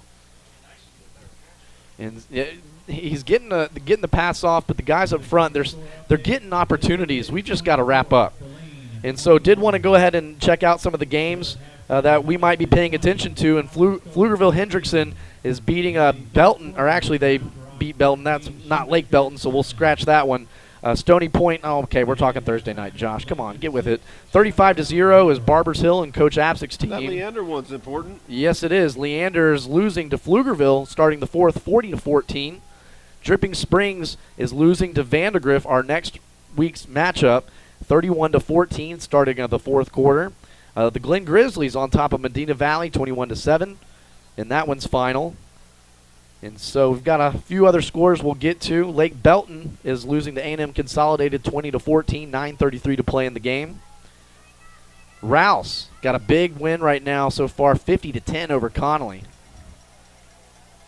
And San Marcos is getting routed by the Hutto Hippos, 56-8, 9:38 ticking in the game. I picked the Hippos in my pick'em. I did too. This one's going to be play action. They're going to throw the slant, and that was open to Kai McMillan. He breaks the tackle. That's going to be a touchdown. On 4th and 5, the sophomore makes the wise decision of pulling that, not giving it to the running back, and fires a strike to Kai McMillan. And Ben Ramos was there, but unfortunately not able to come up with the tackle. So now the Knights take a lead, 20-17 with the extra point coming, 2:06 to play in the 3rd. Second half adjustments right now proving for the Knights. Right. We've got to find a way to give this Black Rain a break. We need a long drive. We need it to end in a touchdown. Snap is good, hold is good, and they ran into the kicker. Do they call it? No. No. But that is good. So 21-17, trailing by 4 with 2:06 to go. Cedar Park offense has got to get back on track. Let's see if they can right after this message here on the Vype Live Network. Hey high schoolers, are you interested in a career in sports media? Vype can help. Launched in 2017, our Vype U Ambassador Program is a one-of-a-kind educational scholarship program that offers high school students a chance to gain hands-on experience in the sports media field. Vype U also gives students a platform to build their portfolio of creative work under the guidance of Vype's seasoned professionals. From covering games to publishing photos, writing articles, and conducting on-camera interviews, each Vype U ambassador receives an immersive experience geared toward their interests, while promoting their own school and preparing them for their future. Email info@vypemedia.com to find out more about Vype U today. Welcome back to Cedar Park Football here on the Vype Live Network. The Willard of Oz, Cecil Kokenauer, and the V of the T giving you the stuff here. And Cedar Park's offense kind of bogged down since the first half, and the Knights have come back now, their last 2 possessions ending in touchdowns. Yeah, it's kind of a opposite of the first half. The offense was really moving in the first half, and defense struggled a little bit. That's kind of flip-flopped in this second half. Cedar Park has got to get composure here. You got a lot of clock left in the game, so it's not. You don't need to panic yet. This one's going to be a line drive kick out of the back of the end zone. So 1st and 10 from our own 25, where we'll start again. And again, we had Trey Hill a couple big pops. We haven't found the connection through the air, so we've got to find a way to get a clean pocket for Cooper to pass from. And again, he's doing a good job stepping up, but just don't bail on it as much. But still, the sophomores, he's having a good game. We just got to get back on track. It's good to see Bowen Travis back in the game. 2:06 left in the 3rd. Zane Claybrook is the solo receiver here in the boundary. Trey Hill just to the right of Cooper. And they're going to play action, roll it to the right, again moving that pocket. He's going to look and try to make a block, and that was the wrong person to go get. It looks like Porter, he was being told by Cooper to go block somebody, and he got the guy that was trailing but not the person in front. So that's going to be a loss of 1. Yeah, loss of 1 on the carry. So it'll bring up 2nd and 11. Got to give this Black Rain a break. They're feeling gassed right now. Got to get a first down. Ball on the right hash, only 36 yards for the Cedar Park offense, and that's a free play.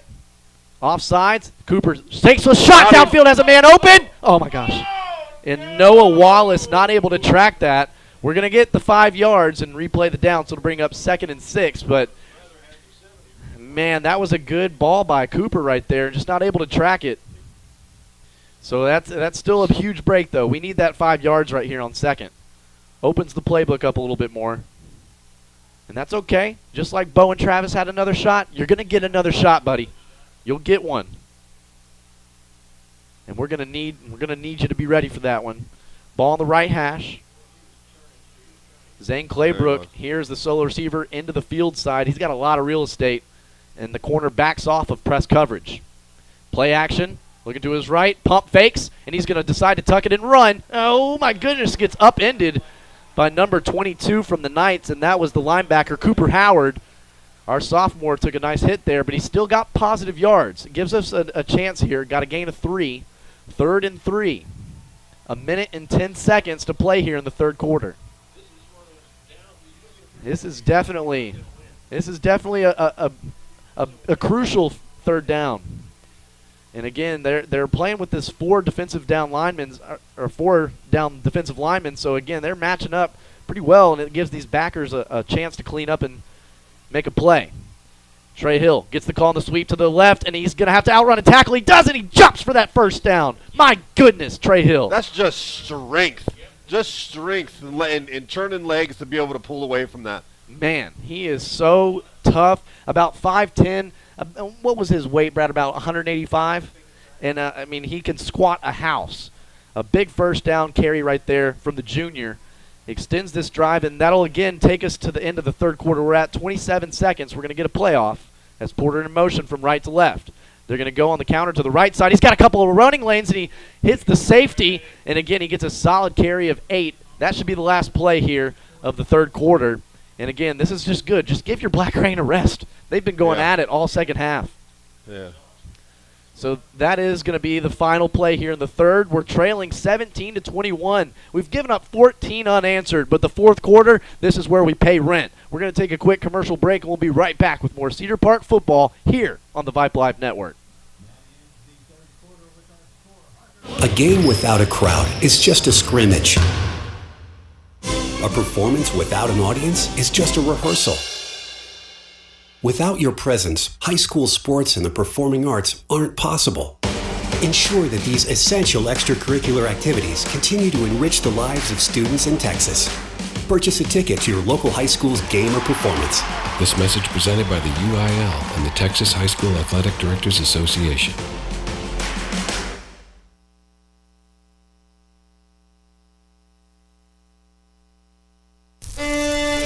Welcome to Taco Palenque, where the magic happens at this very moment.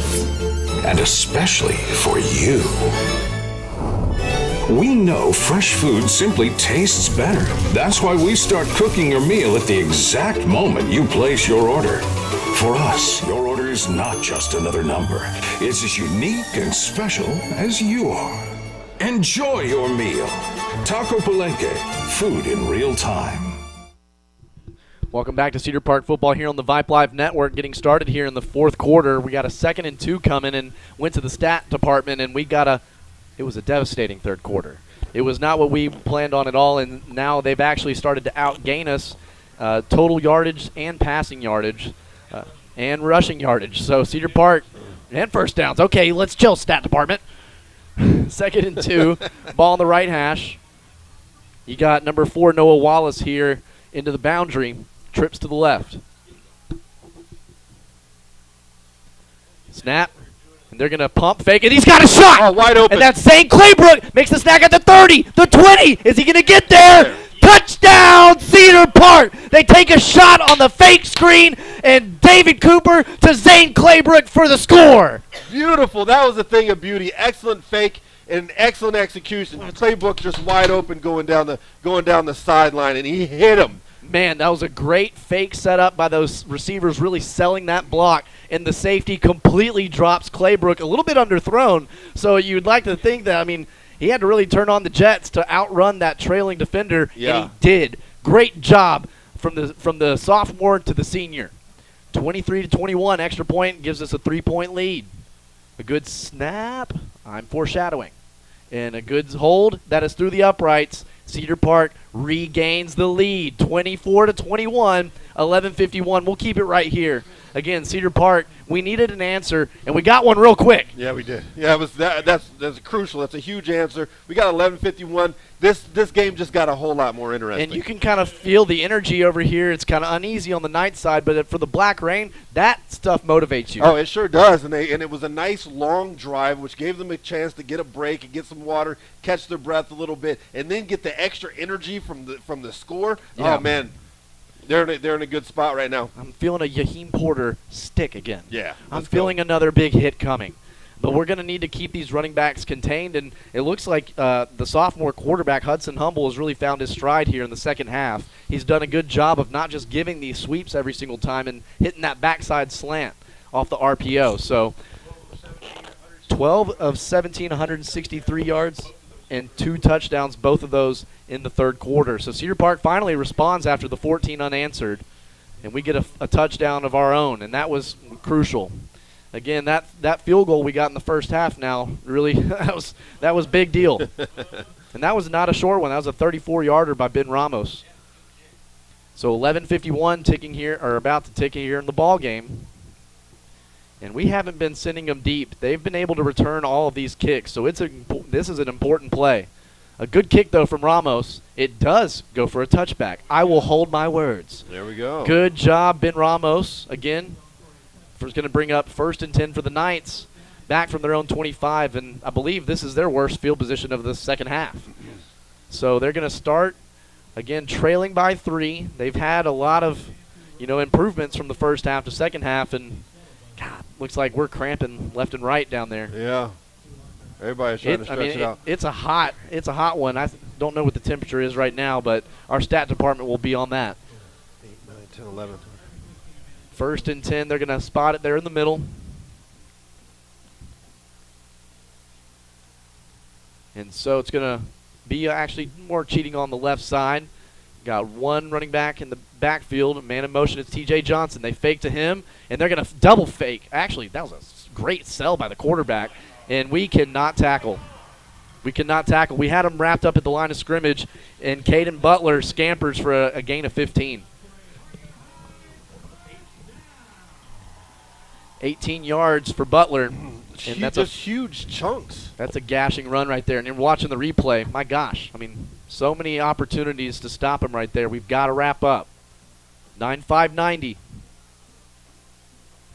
And they're going to actually give it to him again. Fuller creates the outside leverage to turn him back in, but nobody's there. Another first down carry.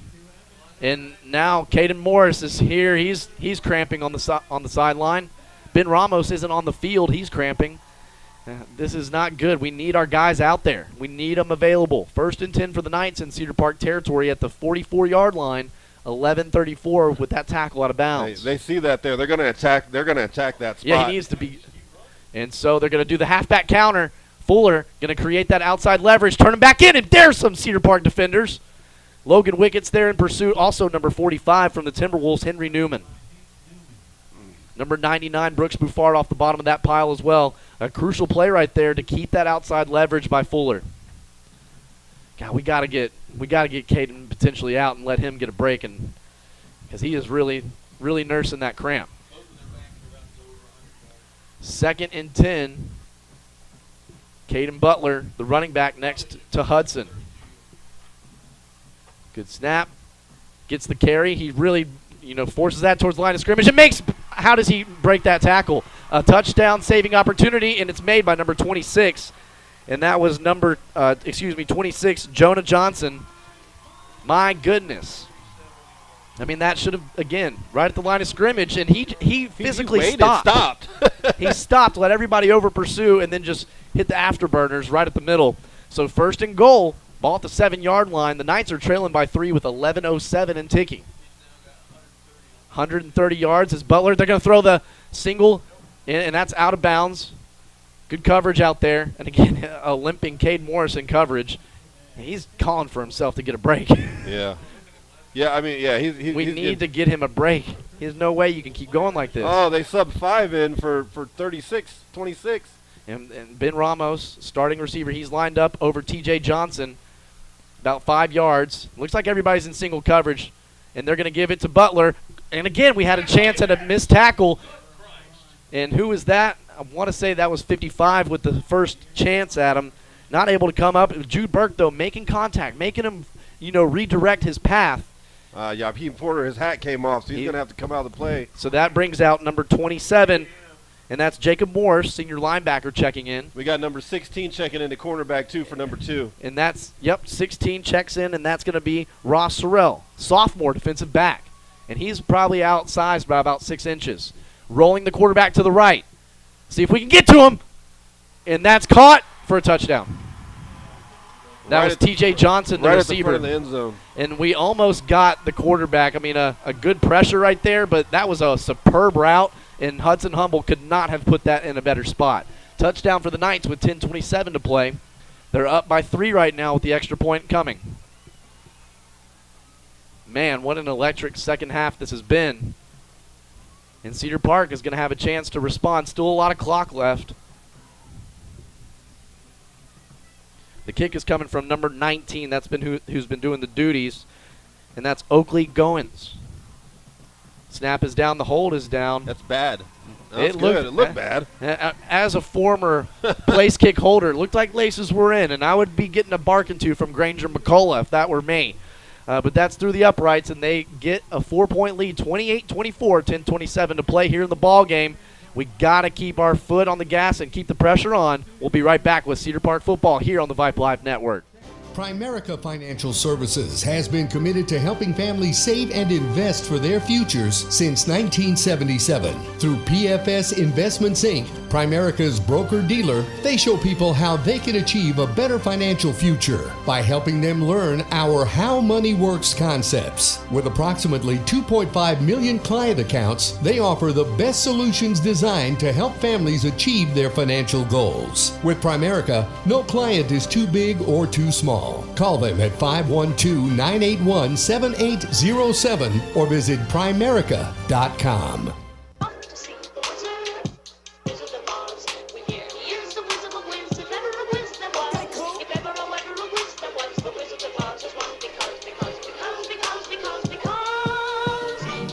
Welcome back to Cedar Park football here on the Vype Live Network.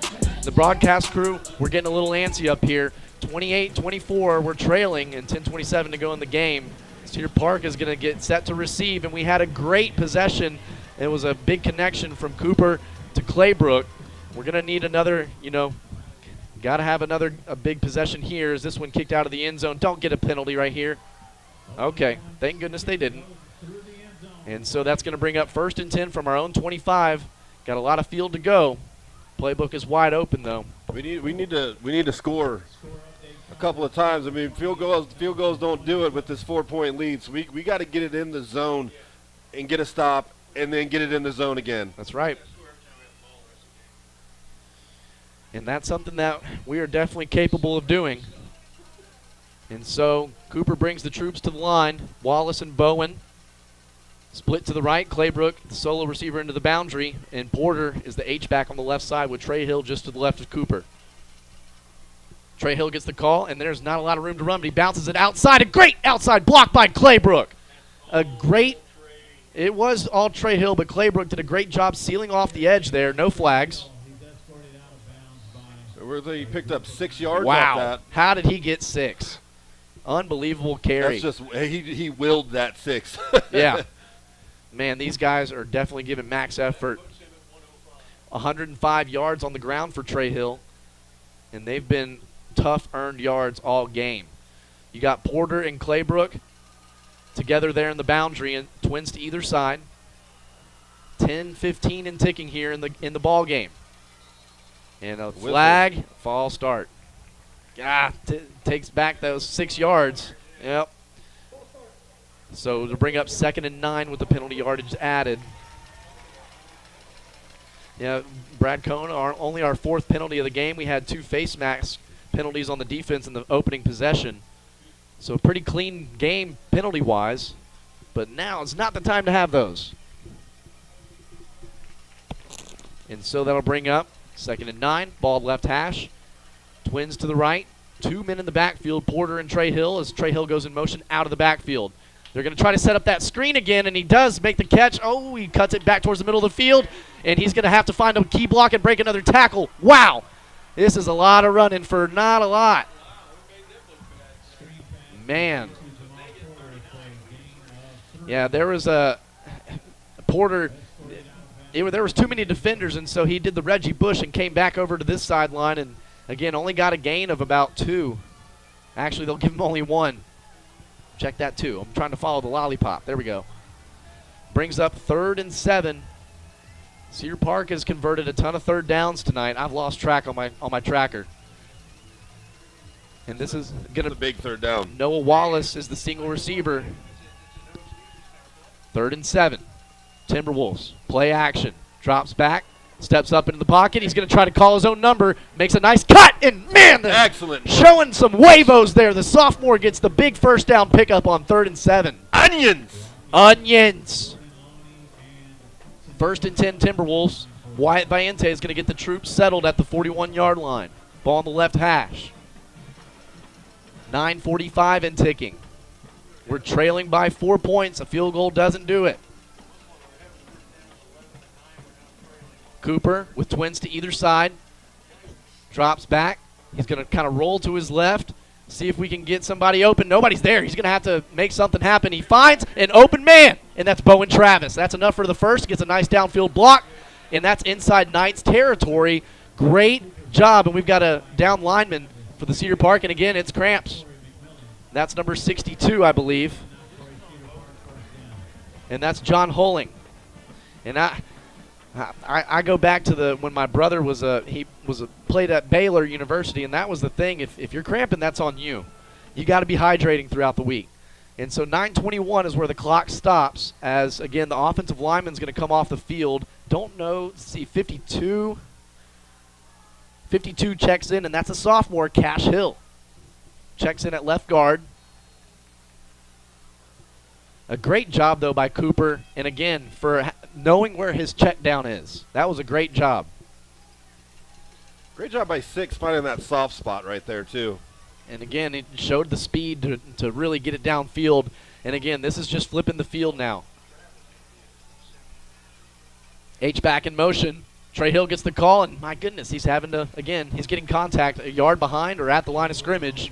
I'd like to know what his yak yards are, man, because he's building them up after contact for sure. So no gain. It'll bring up 2nd and 10. Our clock is at 9:05 and ticking. We're trailing by 4. 5 yards a carry for Trey Hill. Not a bad average. Ball on the right hash. Trey Hill just to the right of Cooper. Come on. We need another big possession here, boys. Play action. Nice pickup by Trey Hill. As the block, he's going to fire one downfield. Let's see if we can readjust. That's a PI. And he caught it anyway. Oh! Ow! My goodness. In traffic. How you like that? Travis Bowen with a great reception, and that defense could not have been any better from the Knights. And an unbelievable catch. Brad, how long was that? 38 smackers from Cooper to Bowen Travis. We regained the lead. 8:43 to go here in the ball game.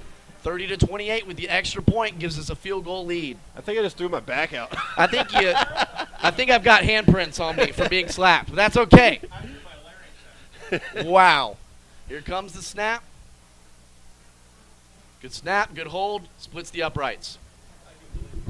Wow. I mean, that catch was unbelievable, already putting his entry in for catch of the year. Oh, for sure. 100%. Great That is unbelievable. 8:43 to go here in the ball game, and we're trading touchdowns now, folks. It's going to be whoever has the ball last, and we're going to see who does when we come right back with more Cedar Park football here on the Vype Live Network. Teams run on trust. They make smart decisions, attract great talent, and bring their A game every time. At American Bank of Commerce, we embrace this same championship philosophy. From first name relationships to local decision making to personalized service, we are the bank you can trust in the clutch. American Bank of Commerce. Let's win together. Equal housing lender, member FDIC. Introducing Kyle Foppe and broker Topher Rogers, your Move Smart Pros real estate team. Kyle and Topher are Cedar Park residents and local real estate experts. Move Smart helps neighbors get the most from the sale of their home through a smooth transition and help home buyers find their next home at the right price. More than just helping you buy or sell, they help you make smart real estate decisions to achieve your short and long-term goals. Look them up online at MoveSmartPros.com. Welcome back to Cedar Park football here on the Vype Live Network. 31-28 is our score here with 8:43 to go with the Knights getting ready to receive. And, man, I hope everybody's been hydrating on the sideline. We need all of our starters here. We need everybody. Getting set to send it off is Ben Ramos. And deep to receive is Kai McMillan. This one's a nice kick. It's got a lot of hang time. It's going to be received at the 4-yard line. It's going to have a return here and has an opportunity. And again, not making a tackle. And a nice return by Kai McMillan. And the first person down there is still down for the Timberwolves who got a hit. And that was number 1, Jack Reynolds, who's been a great defensive back for the Black Rain. He's able to get off under his own power. And that was just a collision there. I mean, I'm okay with him not making that tackle, but the next guy that was there, we had a chance to really boggle him down inside the 20. Yeah, number 1's up on his own power, but the referee told him to get off the field. Number 13 checks in, and that's Roel Guerrera, sophomore defensive back. 9 checks back in as well. We need him out there. Got number 16. 4 touchdown drives in a row. Ross Sorrell. Both cornerbacks are sophomores right now. Here comes the play action. They're going to throw the quick slant, and it's wide open. And that's T.J. Johnson. Ben Ramos there to make a tackle, and he does. My goodness. That was a wide open. Could not have wrote that up better for the Knights. Big first down pickup. Hey, bend but not break. You still got a chance here. Don't give up. 8:25 and ticking in the ball game. First and 10 for the Knights at the Cedar Park 27-yard line. Ball on the left hash. Again, T.J. Johnson has exploded for yards here in the second half. And we've got to put a hat on this quarterback. We've got to get there. Man in motion is T.J. Johnson. Trips into the boundary. Thought that was going to be a flag or false start. And Hudson Humble's going to throw one, and that's going to be out of bounds. Almost made a great catch there on the sideline by number 12 from the Knights, but it is incomplete. Rocky Crooks, intended receiver. Good. Incomplete brings up 2nd and 10 and stops the clock at 7:54. 7:54 and ticking. Still got our corner. Oh, Jack Reynolds has checked back into the game at corner. Gives us some size out there. And again, number 13 on the Knights sideline, he's got Kai McMillan. Got to keep contained. But they're doing a great job of containing. We got to wrap up.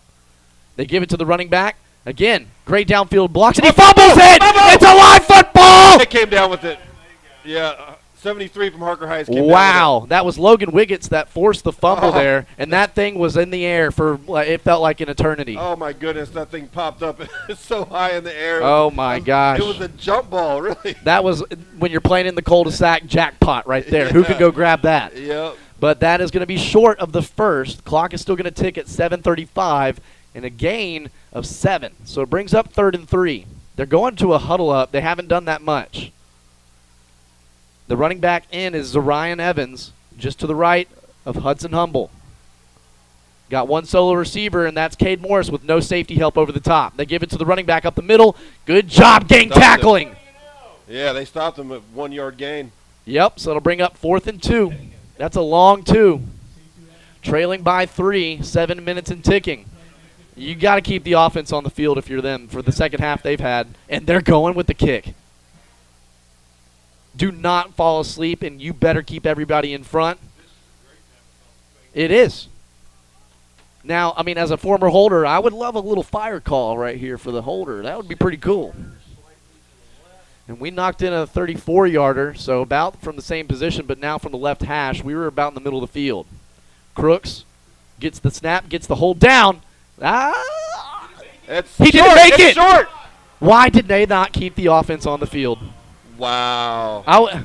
That is a big mistake by that coaching staff. So 1st and 10, the Black Rain gets you the second half stop that you needed. Clock. Wow. But, I mean, you don't want to get complacent with your calls. You don't want to – yeah, we've got to get the ball moving. And, again, another touchdown, that only helps us. So 6:32 to go. The Black Rain comes up huge on 4th down. And 31-28 is our score. What an interesting call. And a very interesting 3rd down. And, again, that was just a very puzzling decision by the Knights coaching staff to not keep the offense on the field. Yeah. 1st and 10. We're going to be at our own 20-yard line, ball on the left hash. Do not get complacent. Keep the offense running. I don't know, but I'm glad they did. Yeah. Jamal Porter, the H-back on the left side. Hard count. Cooper gives it to Trey Hill. The counter, and he makes a couple people miss. He gets wrapped up. See, they're wrapping up and making tackles on contact. And so that's a gain of 3. Again, it's in bounds. It's keeping the clock ticking. 6:15 and ticking. Timeouts left. Cedar Park has 2. Harker Heights Knights has 3 timeouts. Oh, my goodness. Say that again? Yeah. I'll wait till I need to. 2nd and 6. I'll give them a gain of 4. Ball on the left hash. Yep. Twins to either side. Trey Hill to the right. They're going with the pass. Cooper's going to drop back. He's firing one downfield again. He has Claybrook open. Oh! Not able to adjust and get it down. It's going to fall incomplete. Brings up a huge 3rd and 6 with the clock stopping at 5:45. And he had a string of incompletions, Cooper, and then a string of completions. Now that's the first incomplete after 5 straight completed passes. So 3rd and 6. Ball on the Cedar Park 23-yard line. Ball security. You got to not – let's play smart here. 4 down linemen. Man in motion. Play action. They give it to – actually, it is play action, and there's nowhere to go for Cooper. Let's see if we can pick up a block. And what's Porter doing? A wise decision. Wise decision from Cooper right there. Yeah. Cooper and Porter right there was – he just wasn't doing anything. You got to get out in front and get a lead block right there. No, we're good to go. No. We're good. We're gonna get another stop here. And so that's gonna bring up 4th and 6. They're gonna call a flag for no man, ineligible, or what was that? Behind the head. That's a no receiver in the. No. He didn't throw though. He did. Oh, he did. He did. Ah. And that's fine. I mean, it's an incomplete pass. But if there's nobody there. So that would be a loss of down.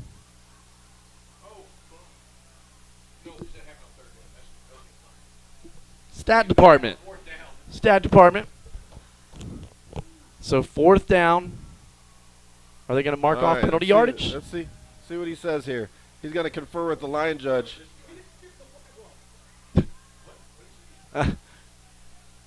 Well, we're gonna. They're saying incomplete pass now,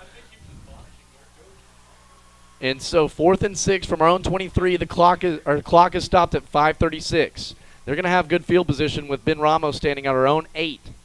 A good snap. It's low. He fields it, and he sends a booming kick. Let's see if he gets a good bounce. Oh, it goes off the sideline. It goes out of bounds. It does flip the field. Oh man, if that just. I got straight instead of kicking out of bounds. But still, nice little return. Because they've had decent return yards tonight. How many yards? 37-yard punt, best punt for Ramos tonight. And it's going to bring up 1st and 10 for the Knights from their own 40. 5:29 to play here in the ball game. They're trailing by 3. They had a chance to tie it up when they went for it with about a 36-yard field goal attempt, and they missed just short. So they don't got the leg to go for it. You know, they're going to have to keep that offense on the field. Right hash. They give it to the running back. He tries to bounce it outside. He cuts back in, and look at that. That's great. Logan Wickets. Logan Wickets with that death grip there. Held him up, and looks like Caden Butler, he's been hit a bunch tonight, and that's going to go for a gain of 1 with the forward progress. Still 3 timeouts for the Knights. 5 minutes to go in the ball game. Who's going to have the ball last? Twins to either side. And they're going with the pass. Dropping back, he steps up, fires a strike, and that's caught by Kai McMillan, and that's enough for the first. Inside Cedar Park territory at the 47, Jack Reynolds was in coverage. 4:45 in ticking. Tick, tick, tick, tick, tick, tick, tick, tick, tick, tick, tick. Time keeps on ticking. Trips receivers to the left side, ball on the right hash. So solo receiver, that's Jack Reynolds in coverage with Kai McMillan. He's got safety help over the top, and they're going to play action. He's going to throw the slant, and a great job by Ben Ramos. Again, we've been calling his name all night, breaking up passes left and right. Incomplete, stops the clock at 4:26. 2nd and 10. Hang tough, D.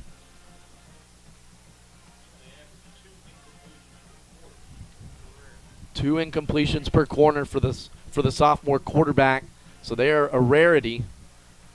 2nd and 10, they go with the screen on the right side. Yaheem Porter there trying to get there, and a good job fighting off the block, Ben Ramos. And that was a gain of 6. It's going to bring up 3rd and 4. Come on, D. Cedar Park has 2 timeouts. You might need to use one on this possession to give them a break. Big play. 4:19 to go is where the clock is stopped.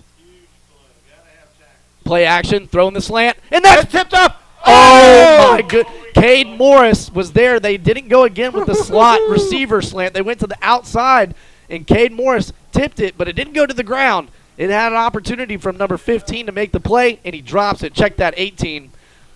Big play here, 4th and 3.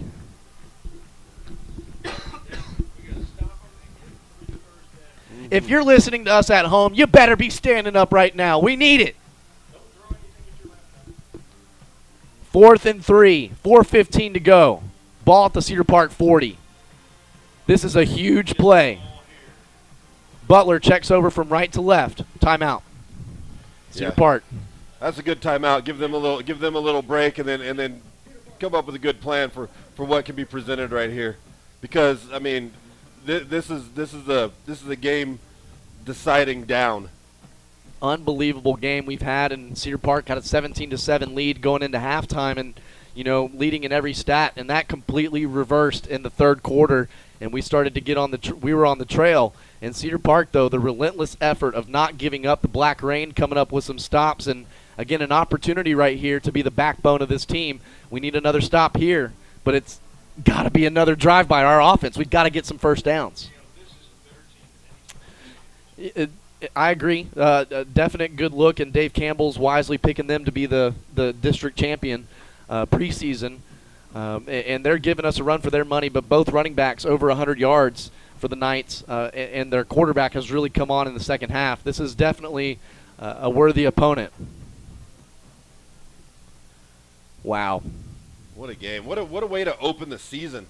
This is what you want. You want to see how your team can battle in these type of games, especially early on. And, I mean, we've had a lot of sophomores checking in because of cramps. A lot of guys have been getting reps. And we're going to need them right here. Looks like we've got all the ones out. Cade, 4th and 3.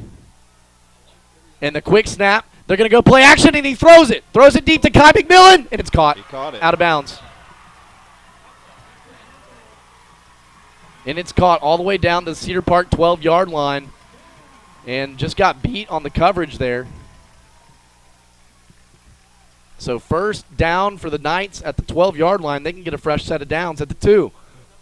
That was 14. Ball on the left hash, same formation. They're going to give it to the running back. He dances around before being brought down, a gain of 4. Check that 3. So it'll bring up 2nd and 7. Clock is ticking at 3:40. We only got 1 timeout left. We're up by 3. We can still make a difference here. Oh, this is huge. This is a huge play. I mean, this 2nd down, we've got to get them to a 2nd and long. Here comes T.J. Johnson in motion. They fake it to him, and they give it to the running back. It's hit, but that's a holding call, and they missed it. And so that was going to be, again, it should have been a loss of about 3, and it turns out to be a gain of 1. We finally got to the got way into the backfield to disrupt the mesh and quarterback, and they faked that jet sweep motion, and then they give it on a kind of a delay to the running back, and we had 2 hats. Yeah. Got to wrap up, but it's still a 3rd and long. 3rd and 6, 2:50 and ticking. No timeouts going. Hudson comes to the line. Twins into the boundary with an H-back on the left side. Play action. He's going to throw towards the middle of the field, and that man fell down. No way! And then one back here, too, in the backfield. There is no way. I mean, either way, I think it's going to be an automatic first. That receiver tripped. It was nothing that Ben Ramos did. Here's the call.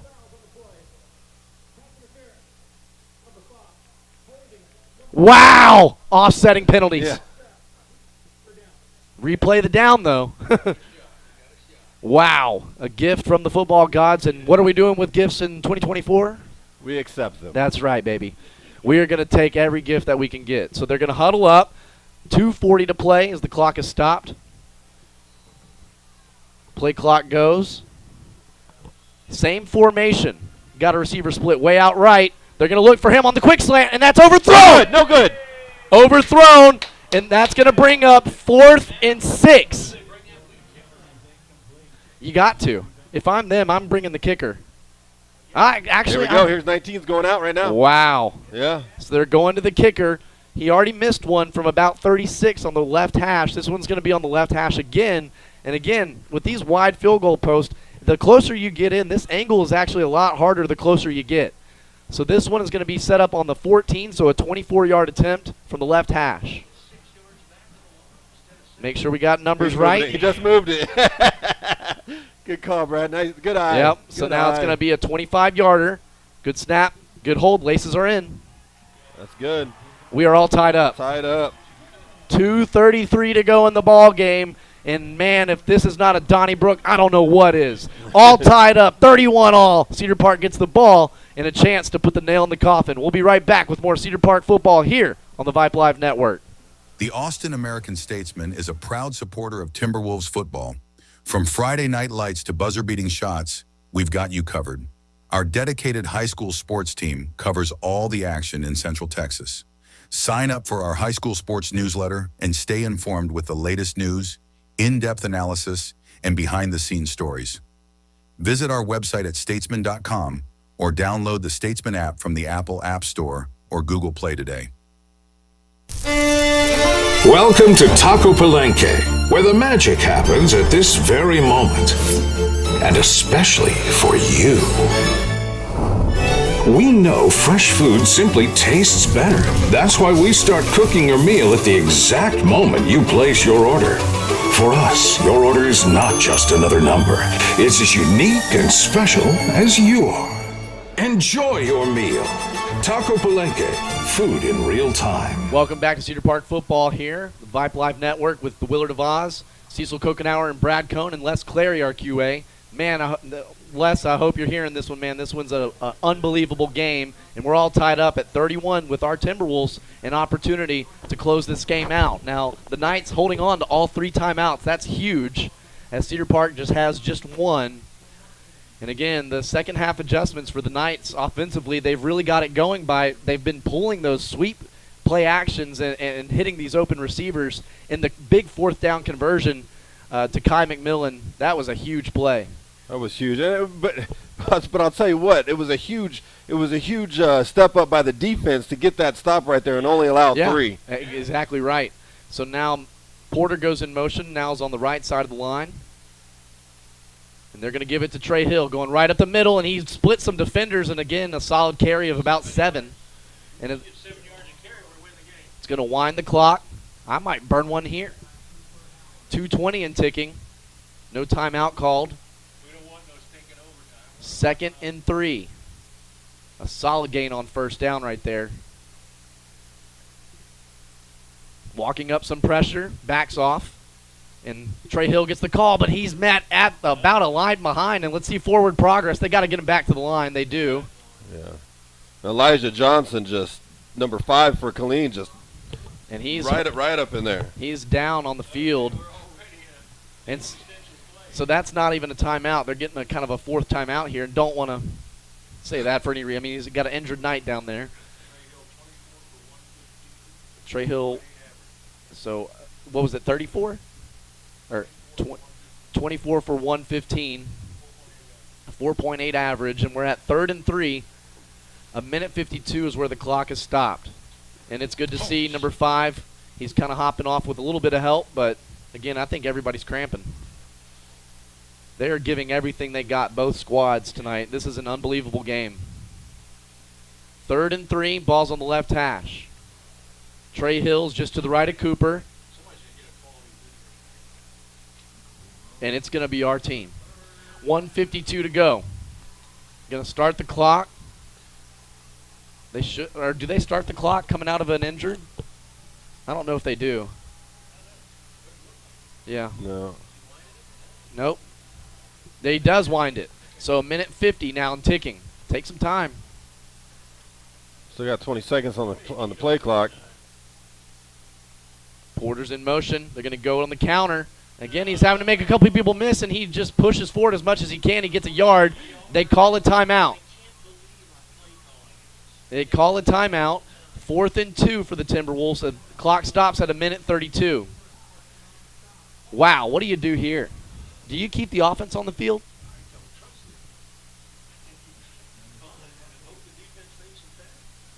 That's a tough spot.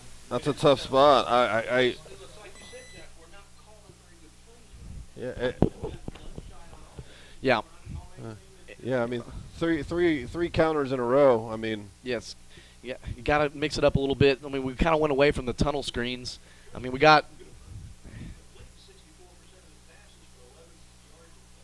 and this is interesting because it does look like they've got the special teams huddled up, so they are going to send it deep. And I mean, playing the field right now, you need it. You need to flip the field here. It's got to be. I mean, you got to get a line drive, no return. And I'm sorry, Brad, but I go back to my 2010 Cedar Park football team against Lake Travis at DKR. We gave up the punt return touchdown right before half. That was unbelievable. So 4th and 2. Ben Ramos is standing at our own 18. I got a nickname for him off air. It's a wobbling snap and timeout. Another timeout. I don't know why. Harker Heights. Why did they? That is interesting. Interesting timeout because they just burned 2 in a row.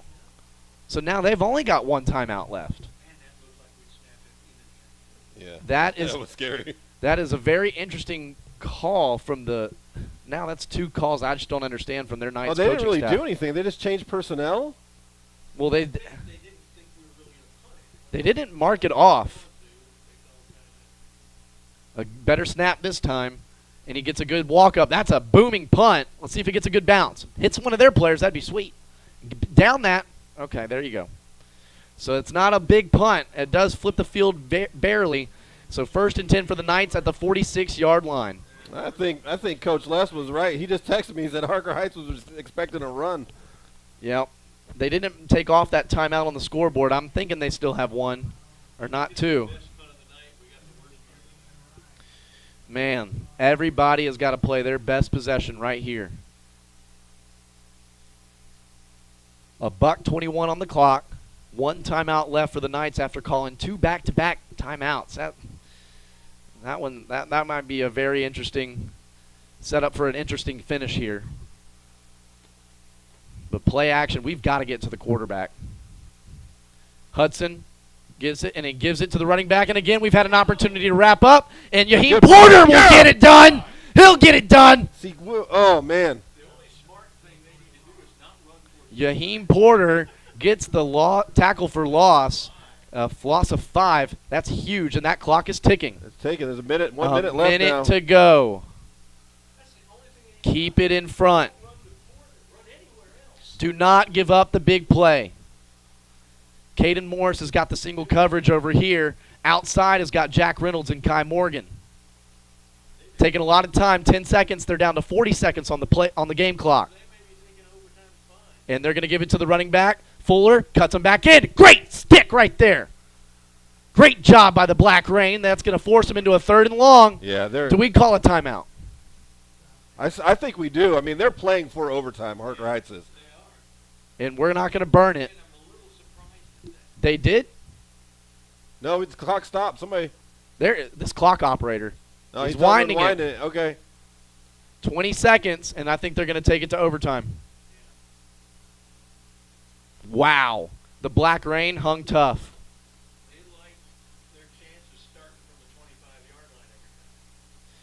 But I like our chances, too. We've knocked in a 34-yarder, 5 seconds on the game clock. We are going to overtime here in Week 0 in Killeen, Texas. The Harker Heights Knights, a great second half for them, and our Black Rain, though, kept us in this ball game, and they're giving us a fighting chance. And the team is meeting out at the 50-yard line. Man, what a ball game. We're going to take a quick commercial break and be right back as we get set for overtime here in the opening game of the season. This is Cedar Park football here on the Vype Live Network. Welcome to Taco Palenque, where the magic happens at this very moment. And especially for you. We know fresh food simply tastes better. That's why we start cooking your meal at the exact moment you place your order. For us, your order is not just another number. It's as unique and special as you are. Enjoy your meal. Taco Palenque, food in real time. Hey high schoolers, are you interested in a career in sports media? Vype can help. Launched in 2017, our Vype U Ambassador Program is a one-of-a-kind educational scholarship program that offers high school students a chance to gain Championship teams run on trust. They make smart decisions, attract great talent, and bring their A game every time. At American Bank of Commerce, we embrace this same championship philosophy. From first-name relationships to local decision-making to personalized service, we are the bank you can trust in the clutch. American Bank of Commerce. Let's win together. Equal housing lender, member FDIC.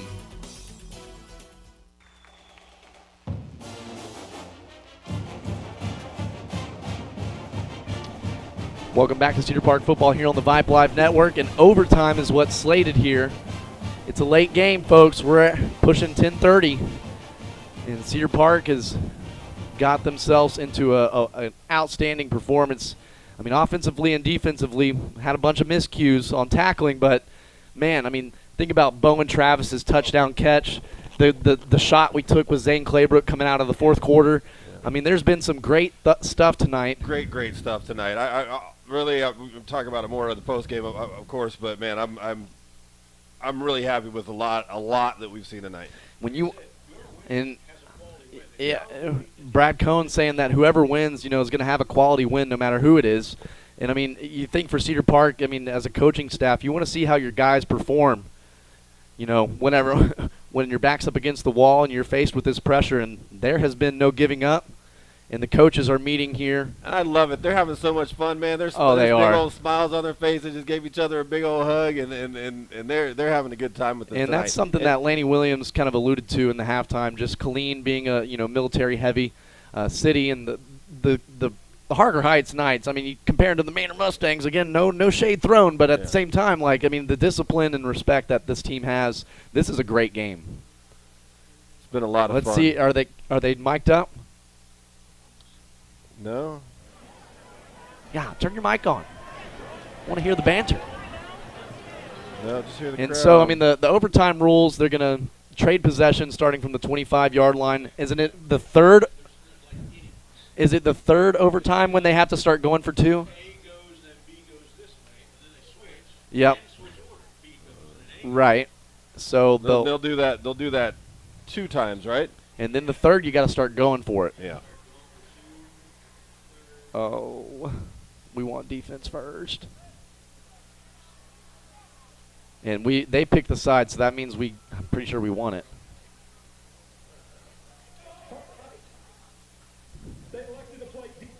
Oh, we got to go offense first.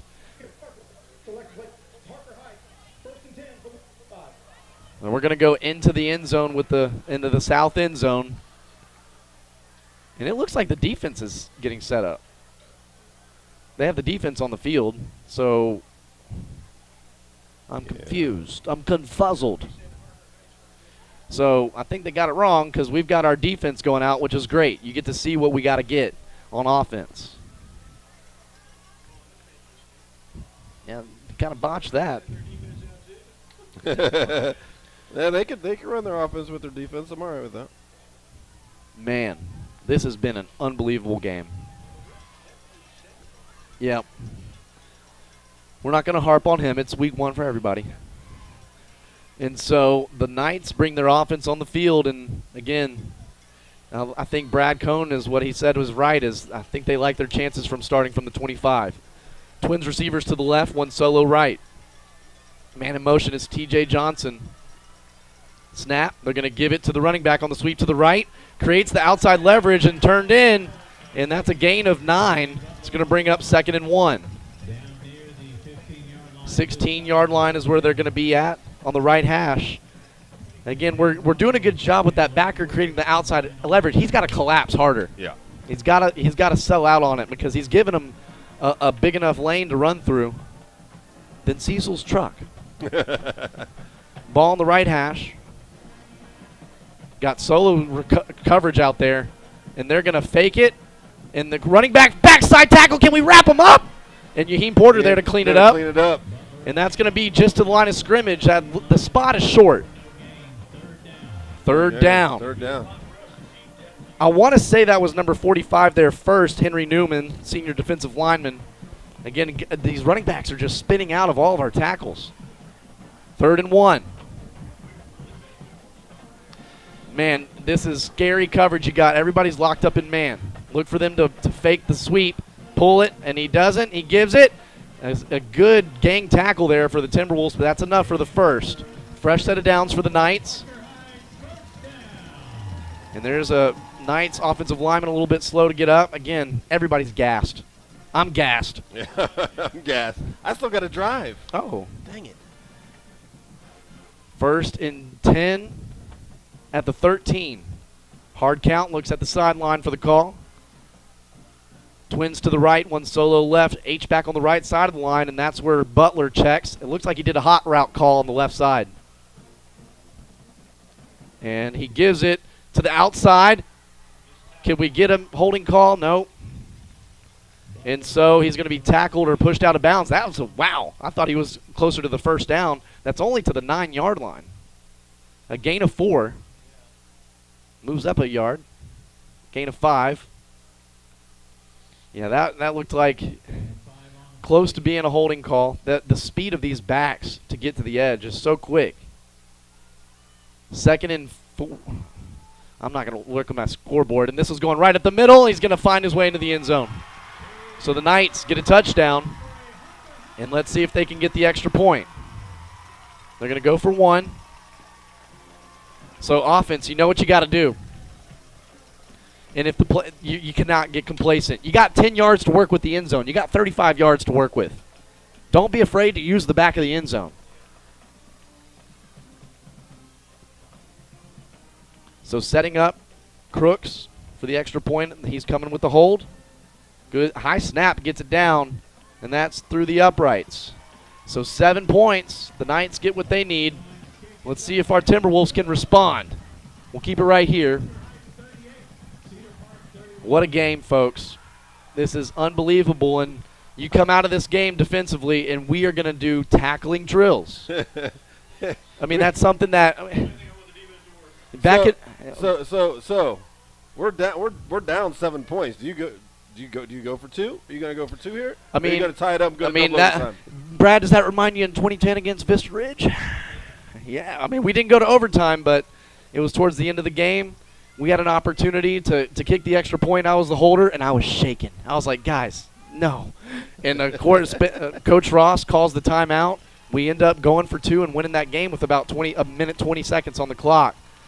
And so, I mean, on the road, you might think about it here. But Cooper brings the troops to the line, rolling to his right. A quarterback run. He's got the speed. He does turn the corner, makes a cut up field. Nice run. Wow. That was like Brian Hogan-esque the way he buttered through that. Holy cow. I mean, Cooper, he's gassed for sure. I didn't think he was going to have the speed to outrun that trailing defender, but he does in a solid pickup of 7. Yeah, that's good stuff, and definitely something I don't think Harker Heights was expecting because we haven't seen a quarterback run all night. Second and 3. Not a design play anyway. Right. 2nd and 3 on the right hash. Again, got Zane Claybrook split way left. Walking up with some pressures. The Knights defense, they bring it. Trey Hill right up the middle. He breaks a tackle, and he's got enough for the first. That's going to be 1st and goal at the 9. They're saying at the 10 is where the spot is. Let's go. You got 4 downs. And you got to have that call ready. It's not a do we think about it. You're either doing it or you're not. 1st and goal from the 10. We had the best 2-point play the way we did that. Best 2. We would line up with our offensive lineman in the backfield as a fullback, and we would just do an immediate shift. Ball on the right hash. Trey Hill is getting the call on the counter. He makes a couple of people miss. He's got one more man to beat. It's a race to the pylon. He's in. Touchdown, Cedar Park! Trey Hill put it on his back. Wow. Outstanding. That was every ounce of energy that he had, and we're going for 1. We're going for double. We're going for double overtime. Running into a wall in the middle, then bouncing it outside, and still having this speed. Holy cow. Woo! That was when you're young, you're on the street, your buddies wants to race. Who's got it? That's okay, Mr. Positive. We're going to do this. Owen Renner with the hold. Ben Ramos coming with the extra point attempt. Here comes the snap. It's good. Hold is down. It's good. It's through the uprights. We're going to double overtime. So we're going to start now with the ball first. We will start now with the ball first going to double overtime. What's Trey Hill's stats? Yep. He's still probably around that 5 yards. I mean, those were some solid carries there. A 10-yarder and yeah, you do the math. So we'll get the ball on offense to start this again. Are we going to flip field? Or they're going to stay down there? Wow. Man, I love high school football in Texas. This is awesome. This is great. Trey Hill's numbers. 27 for 134, 5-yard average, and 2 touchdowns. Man, that was just unreal effort from Trey Hill. And so Cedar Park, they're going to stay in the same end zone. I don't think so. Wow. This is an unbelievable game going now to 2nd overtime. And you think back to Harker Heights had 4th and 2 with a really, manageable distance to go. They missed the field goal. And then Cedar Park, again, just doing a great job of keeping up. Even though they were behind, their offense kept them in the game. First and 10 from the left hash, empty formation. Trips right, twins into the boundary. That's Trey Hill and Claybrook. I like that. There's no safety help does cheat over now on the twin side. A shift. That's a big old shift right there. Let's see if they can get their matchups right. Claybrook and Bowen Travis from the pistol. Now Bowen Travis back in motion to the other side. And they're going to play action. Let's see if they can find it. He doesn't have anybody. He's got to get rid of it. He's got to get rid of it. Wow! Cooper. Cooper. They were looking for Trey Hill on the backside wheel. It was covered up great. But, Cooper made that from an 8-yard loss to back to the line of scrimmage. That was a great job. Wow. Because he didn't have anybody to deal it to. He didn't want to lose a down. Man, great job by the Knights defense for staying at home. And it looks like they've got a defender down, cramping. Yep. So they're going to call an official timeout. They'll give them a loss of 1, so 2nd and 11. And again, it's all dependent on what we do. They're going to have to match what we do. Or not. Is that positivity? I like that. 2nd and 11. I like that shift, though. It creates just, a little confusion on who's got who. Again, each team gets 1 timeout each in overtime. So you got a tight end, an H-back, 2 receivers, and Trey Hill. And Trey Hill gets the call, makes a man miss, but he loses his footing, and he's not going to get much. He just gets a gain of 2. So it's a long 3rd and 9, folks. Yeah, we don't want to leave it to the hands of special teams. And Trey Hill, man, that boy is gassed. But something tells me he's got some more in the tank. 3rd and 9 on the left hash. You got to give him. We need to give Cooper time. Doughboys, let's lock up. Pick up the blitz. Claybrook, single receiver into the boundary. Yeah. Porter, and Cedar Park takes the timeout, wise timeout. You got to have a good play.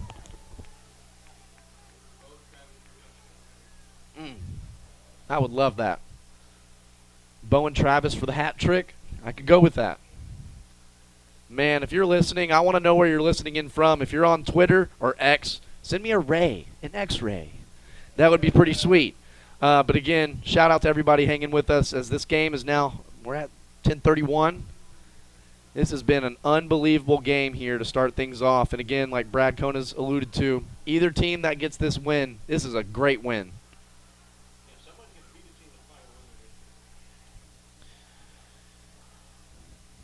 Wow.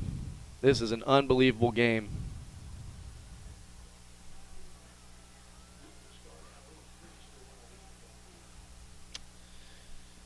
Taking some time still. I mean, Score update in the 4th quarter. It's Copper Cove 49, Ellison 27. Well, that was a blowout score. All righty. 38 all. 3rd and 9. We need a first down at least. You got to get 9 yards. You don't need it all here, but I'll take it. Trey Hill just to the left of Cooper.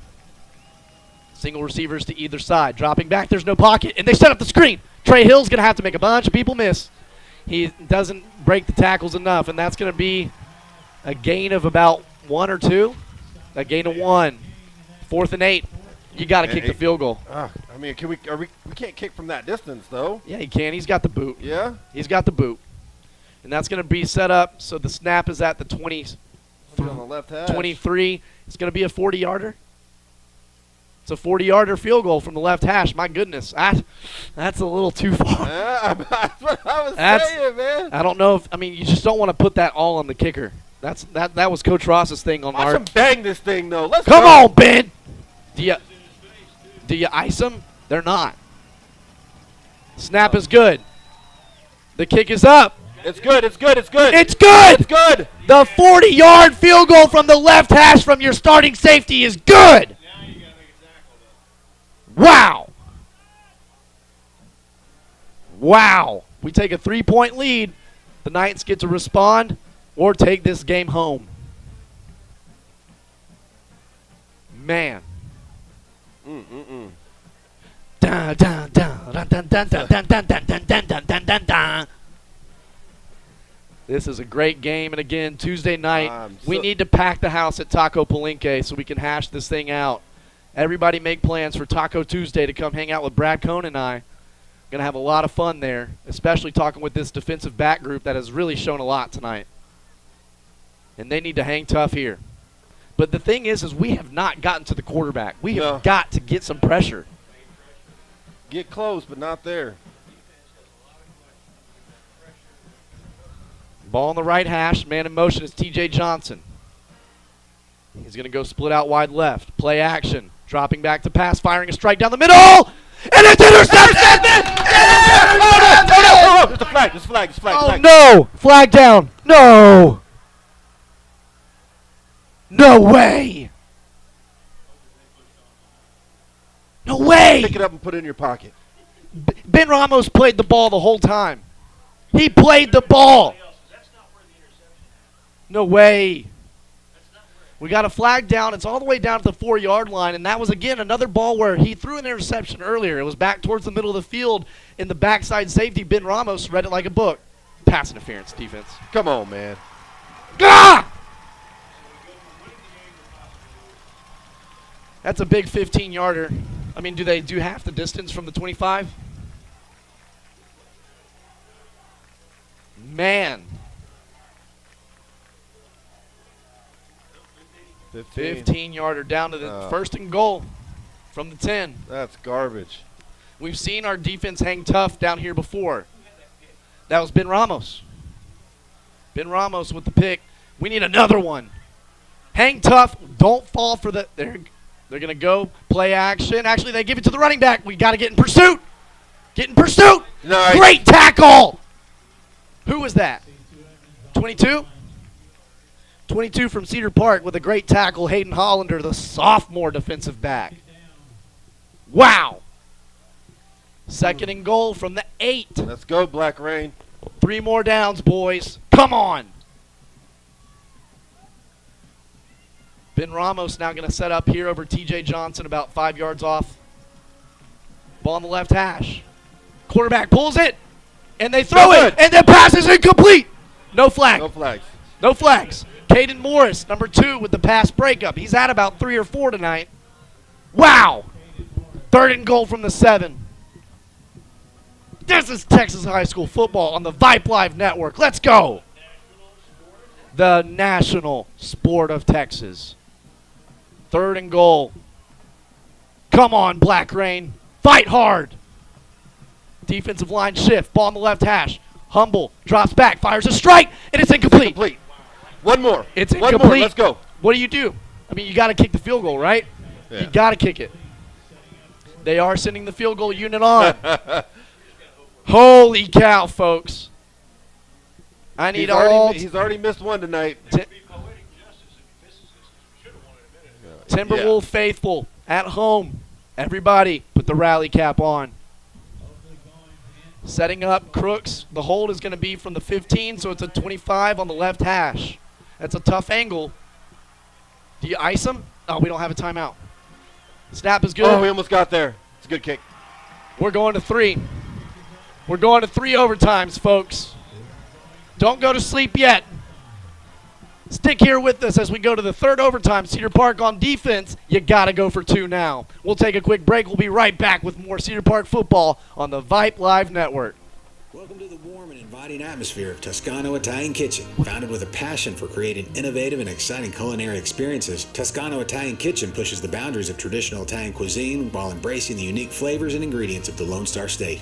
Whether you're joining us for a romantic date night, a family gathering, or a casual dinner with friends, our restaurant combines the rustic charm of Italy with Texas's renowned hospitality and friendliness. Toscano Italian Kitchen is a proud sponsor of Cedar Park High School Athletics. Located at Lakeline and Cypress Creek, we're open on game days with happy hour specials from 4 to 6 p.m. We also offer catering for groups of 10 to 1,000 and a private dining room for parties and gatherings. So whether you're a fan of traditional Italian dishes or eager to explore the creative combinations of our Italian with a Texas twist menu, we offer something for everyone. Come and experience the fusion of 2 culinary worlds in the inviting and welcoming atmosphere of Toscano Italian Kitchen. Welcome back to Cedar Park football. 3 overtimes it is. And Brad Cohn's only got room for 3 overtimes on the stat sheet, so we got to end it here. We're going to end it right here. I like it. We're on the. They're going 2-point conversions? Yeah, it's 2-point conversions now. Oh, wow. So it's not starting from the 25 anymore. Trading 2-point conversions. Rolling to his left. He fires one towards the back of the end zone, and it's caught. Caught. What a catch. That was Kai McMillan. Unbelievable. Cedar Park's turn. All right. Well, I mean, what kind of play call do you do? I mean, because usually for these tough yards, you'd go Trey Hill. But you just can't chance anything going right at the middle and getting bogged up. Yeah. Oh, my goodness. So we're not starting from the 25. It's trading 2-point tries, and they've been successful. They got a great pass and catch on the back line of the end zone, and we almost broke that pass up. Yeah. Almost played through it. But let's see if All right, our here we turn. go. Trips to the right. Trey Hill to the left. Tight formation for Claybrook into the boundary. Bring somebody coming across the middle. Yeah. Bring a drag route. Man in motion. He's in tight. Now moving Trey Hill out. David Cooper dropping back, steps up. He's going to have to make some magic happen. And he does! He's in! Oh, he fumbled it. He fumbled it. Touchdown. They called it good. Wow. They called it good. David Cooper. I mean, the play completely breaks down, almost gets tripped up, and that 6'4" frame was awesome right there as we get in. Is there a flag? They just threw a flag, and they're saying it's on them or on us.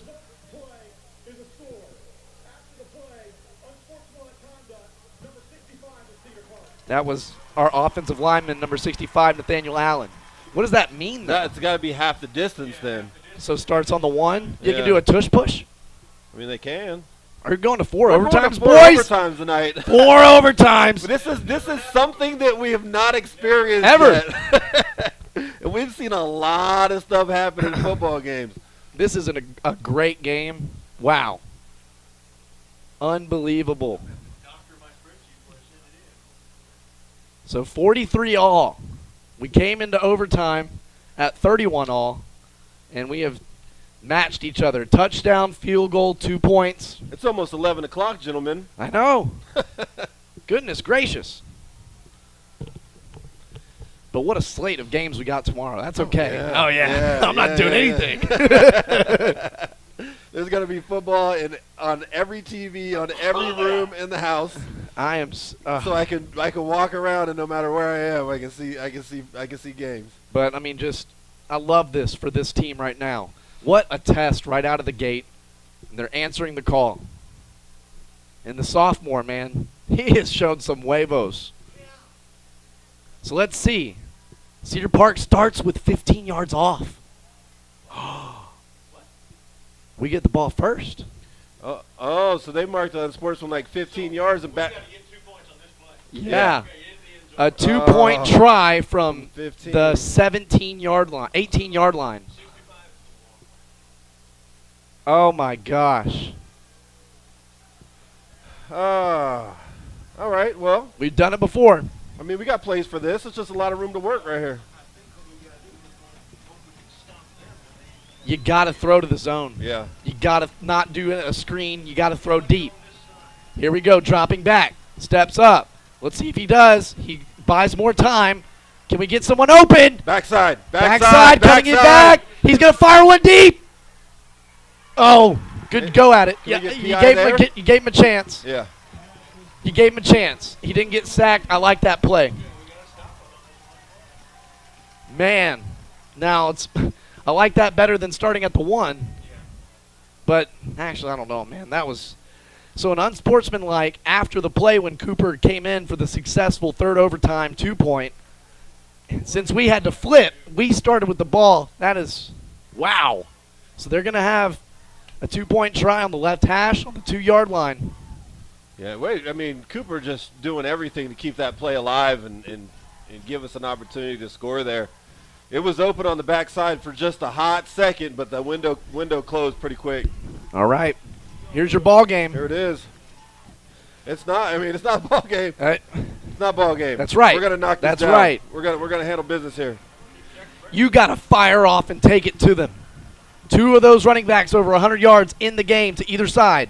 They give it to the quarter running back. He stopped! There! Yeah! How you like 5 overtime? Onions! I don't even know. This is nuts. It looked like there was no push from the Knights, though. They didn't get a push like they have been. 5 overtime. I cannot believe this. The game of the week by far in maybe the state of Texas. And you're getting it here on the Vype Live Network. So now they start. This is bananas. All right, now we're going to do Red Rover. So they're going to start, get their chance. We get a chance to respond. You got to dial up the play right now on the sidelines. You got to get it ready. God, what a game. I'm glad I'm experiencing this one with you guys, man. This is great. Yeah. This has been nuts. Man, get loud, Cedar Park. Need another big stop. I mean, that was the first time we had a tackle on initial contact. Yeah. Yeah. I want to say I want to give credit to number 55, Jude Burke. I thought I saw 55 flying in. Man, that was a great play. And they've been, they kind of are patient on that sweep run, and he hit it that time. I was like, oh gosh, looked like he was going to walk in.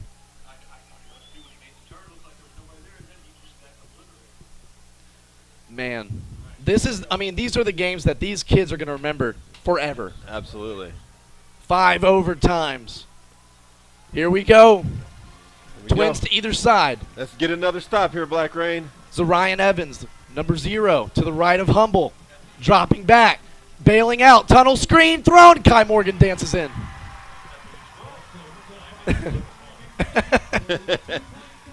All right. Our turn. We're going to 6 overtimes because we're going to get this. Come on, Cedar Park. You can do this. That might shut the lights off on us.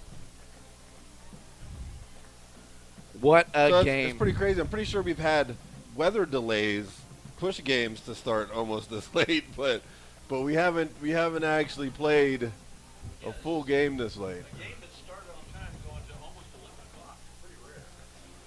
Man, Tuesday night, you got to come out and and just talk about this game with us. Taco Palenque.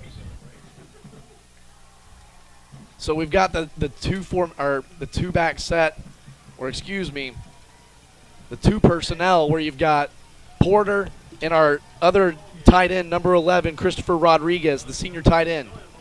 Pistol formation. Heavy. It looks like not Tyree Nicholson. Logan Wickets is in. Oh. They're going to give it. Oh, no. He didn't make it. That's the ball game. Questionable call right there offensively for us. I didn't like it. Yep. And it's just a tough 2 to try to go up the middle with. Yeah, that's a tough play to do. You got to spread the field, use that to your advantage. So our Timberwolves are going to fall here in 5 overtimes. 45-43, absolutely nothing to hang your head on. A great game from both teams. The Knights earned that one. Mm-hmm. That's a tough loss. A great win for them, tough loss for us. But overall, man, I mean, you really can't be mad at the way that they fought through, persevered, and just grinded this thing. You wanted to see them compete, and they did it. They never gave up. And again, they fall 45-43 in by far one of the greatest games I've ever witnessed. Absolutely. Nothing to hang your hat on. Brad, do you want to? Yeah. Never scored 43 in a game and lost. We'll have to check the stat book on that. And Brad, do you want to throw a headset on and do some post-game stats? Because we'll just keep it here. All right, thanks, Cecil. Okay, here's some of the stats. First down, Cedar Park 19, Harker Heights 25. At one time, we led that category 11-7, so got wiped out after that. Rushing, 40 for 163 for Cedar Park, a 4.08 yard average. Harker Heights, 48 carries, 263, 100 more yards rushing, a 5.48 yard per carry average. Cedar Park, Cooper through the air, 15 for 23, 246 yards, some touchdowns, a completion percentage pretty good, 65.2, yards per attempt, 10.7. Those two numbers better than Harker Heights, but their yardage was better. They got 262, 16 more yards on 2 more completions and 6 more attempts, and there was also a pick. Well, there was 2 picks, but we didn't get credit for that. That is crazy. Total return yards, we had 52. They had 91. Total offense, Harker Heights 525, Cedar Park 409. Penalties, we had 4 for 27. They had 6 for 60. Ours seemed to be more important and hurt us more than theirs hurt them. Their offensive superlatives, a couple of running backs we made look really good. I promise you they are not this good. Number 1, what was his name? Evans, 16 for 119, a score. Number 0, 31 for 144, a 4.6 average. Number 1 had a 7.4 average. And nearly all of that yardage was after we missed a tackle on them. Nearly all of it. Their quarterback, 17 for 29, 1 pick, 262, 58. There you go. Got them. 3 touchdowns. Their receivers, I don't have names written in here yet, but 18 had 3 for 31, 0-2 for 26. He was a running back. 14, who caught the game winner there a minute ago, 5 for 70. Number 3 caught 4 for 57. Number 4 is TJ. He caught 3 for 78. They're just killing us in the average per catches. Our individuals on offense, nobody ran the ball except David Cooper 11 times for 30 yards. And Trey Hill, 28 for 136, a 4.9 average, 2 scores. Cooper, of course, with all the passing numbers, I gave that earlier. Reception-wise, Trey Hill had 1 for 2. It was near the end of the game. The other 4 starting wideouts had the other catches. Zane Claybrook, 3 for 79, a 26.3 average. Bowen Travis, 7 for 129, an 18.4 average, and 2 scores. Jamal Porter, 4 for 36, a 9.0 average, and there's your stats. I mean, just a great game. I mean, it started off, and I liked how Cedar Park started off on that opening possession, getting a touchdown, going a long ways. And again, their first 3 possessions ended in points. And then the second half stalled out, yeah. Second half, we stalled out. I feel like play calling a little bit complacent, but at the same time, the guys were still making plays. To me, the key moment of this game that changed it into what we ended up seeing the rest of the way was when we had 2 long touchdown drives. They had one in the middle. We're up 14-7. We're driving again to score a touchdown. We're down around the 10 or 12-yard line, and we fizzle. Have to kick the field goal. We going for the touchdown there, maybe 21-7. All bets are off. This could be a 4 or 5 touchdown win. And I want to go back on the film, and was that a PI with the game-winning interception we had down here? I want to see that. The flag was in a completely different area than where the interception happened. And if it's away from the action, that just hurts. I'm going to give this back to Cecil. Well, we'll go ahead and do final words. Cecil? Yeah, man, what a start to the season. And if we just fix a few things and clean some stuff up, man, future's bright for us, man. I'm there's a couple things I didn't like about tonight, but man, the one thing that I really loved is the way these kids gritted this thing out and tried to and left everything out there. Everybody was cramping up and tired and hurting, and you can see it in number 2, and you can see it in Porter, and you can see it in pretty much all of them, man. But they still stayed in there and just gave everything to come out here and try to win, and they almost pulled this thing off. It was super close. I'm excited. I'm still excited about this season, man. This team has a lot to offer. Yeah, this is nothing to hang your hat on. And, again, Cedar Park, you're going to have bad calls. That's going to be a part of the game. And, again, it's how you battle back and stay in it. And Cedar Park, man, what a relentless effort. And again, the nice thing is, dude, you come out and perform like this in a game that doesn't matter. Right. And that's what really counts. Yep. This is a good 6A program, picked to finish first. We're picked to finish first in our district. And, again, I don't think we're going to see competition quite like we saw tonight. So the Timberwolves are going to fall here in the opening game that goes 5 overtimes in an unbelievable game that is the first time ever to go this deep. Again, for everybody over at Vype Media, Merle Bertrand, Suda Vincat, thanks for Les Clary for hanging out with us. Hopefully you're still awake. But, again, thank you to everybody that's tuned into the broadcast. And again, our Cedar Park Timberwolves are going to be at home next week as we play crosstown rival, the Vandergrift Vipers, that are coming in, beating a Dripping Springs team. So they'll be undefeated coming into the gut. We need to pack the house. And again, thank you so much for tuning in. The Willard of Oz signing out.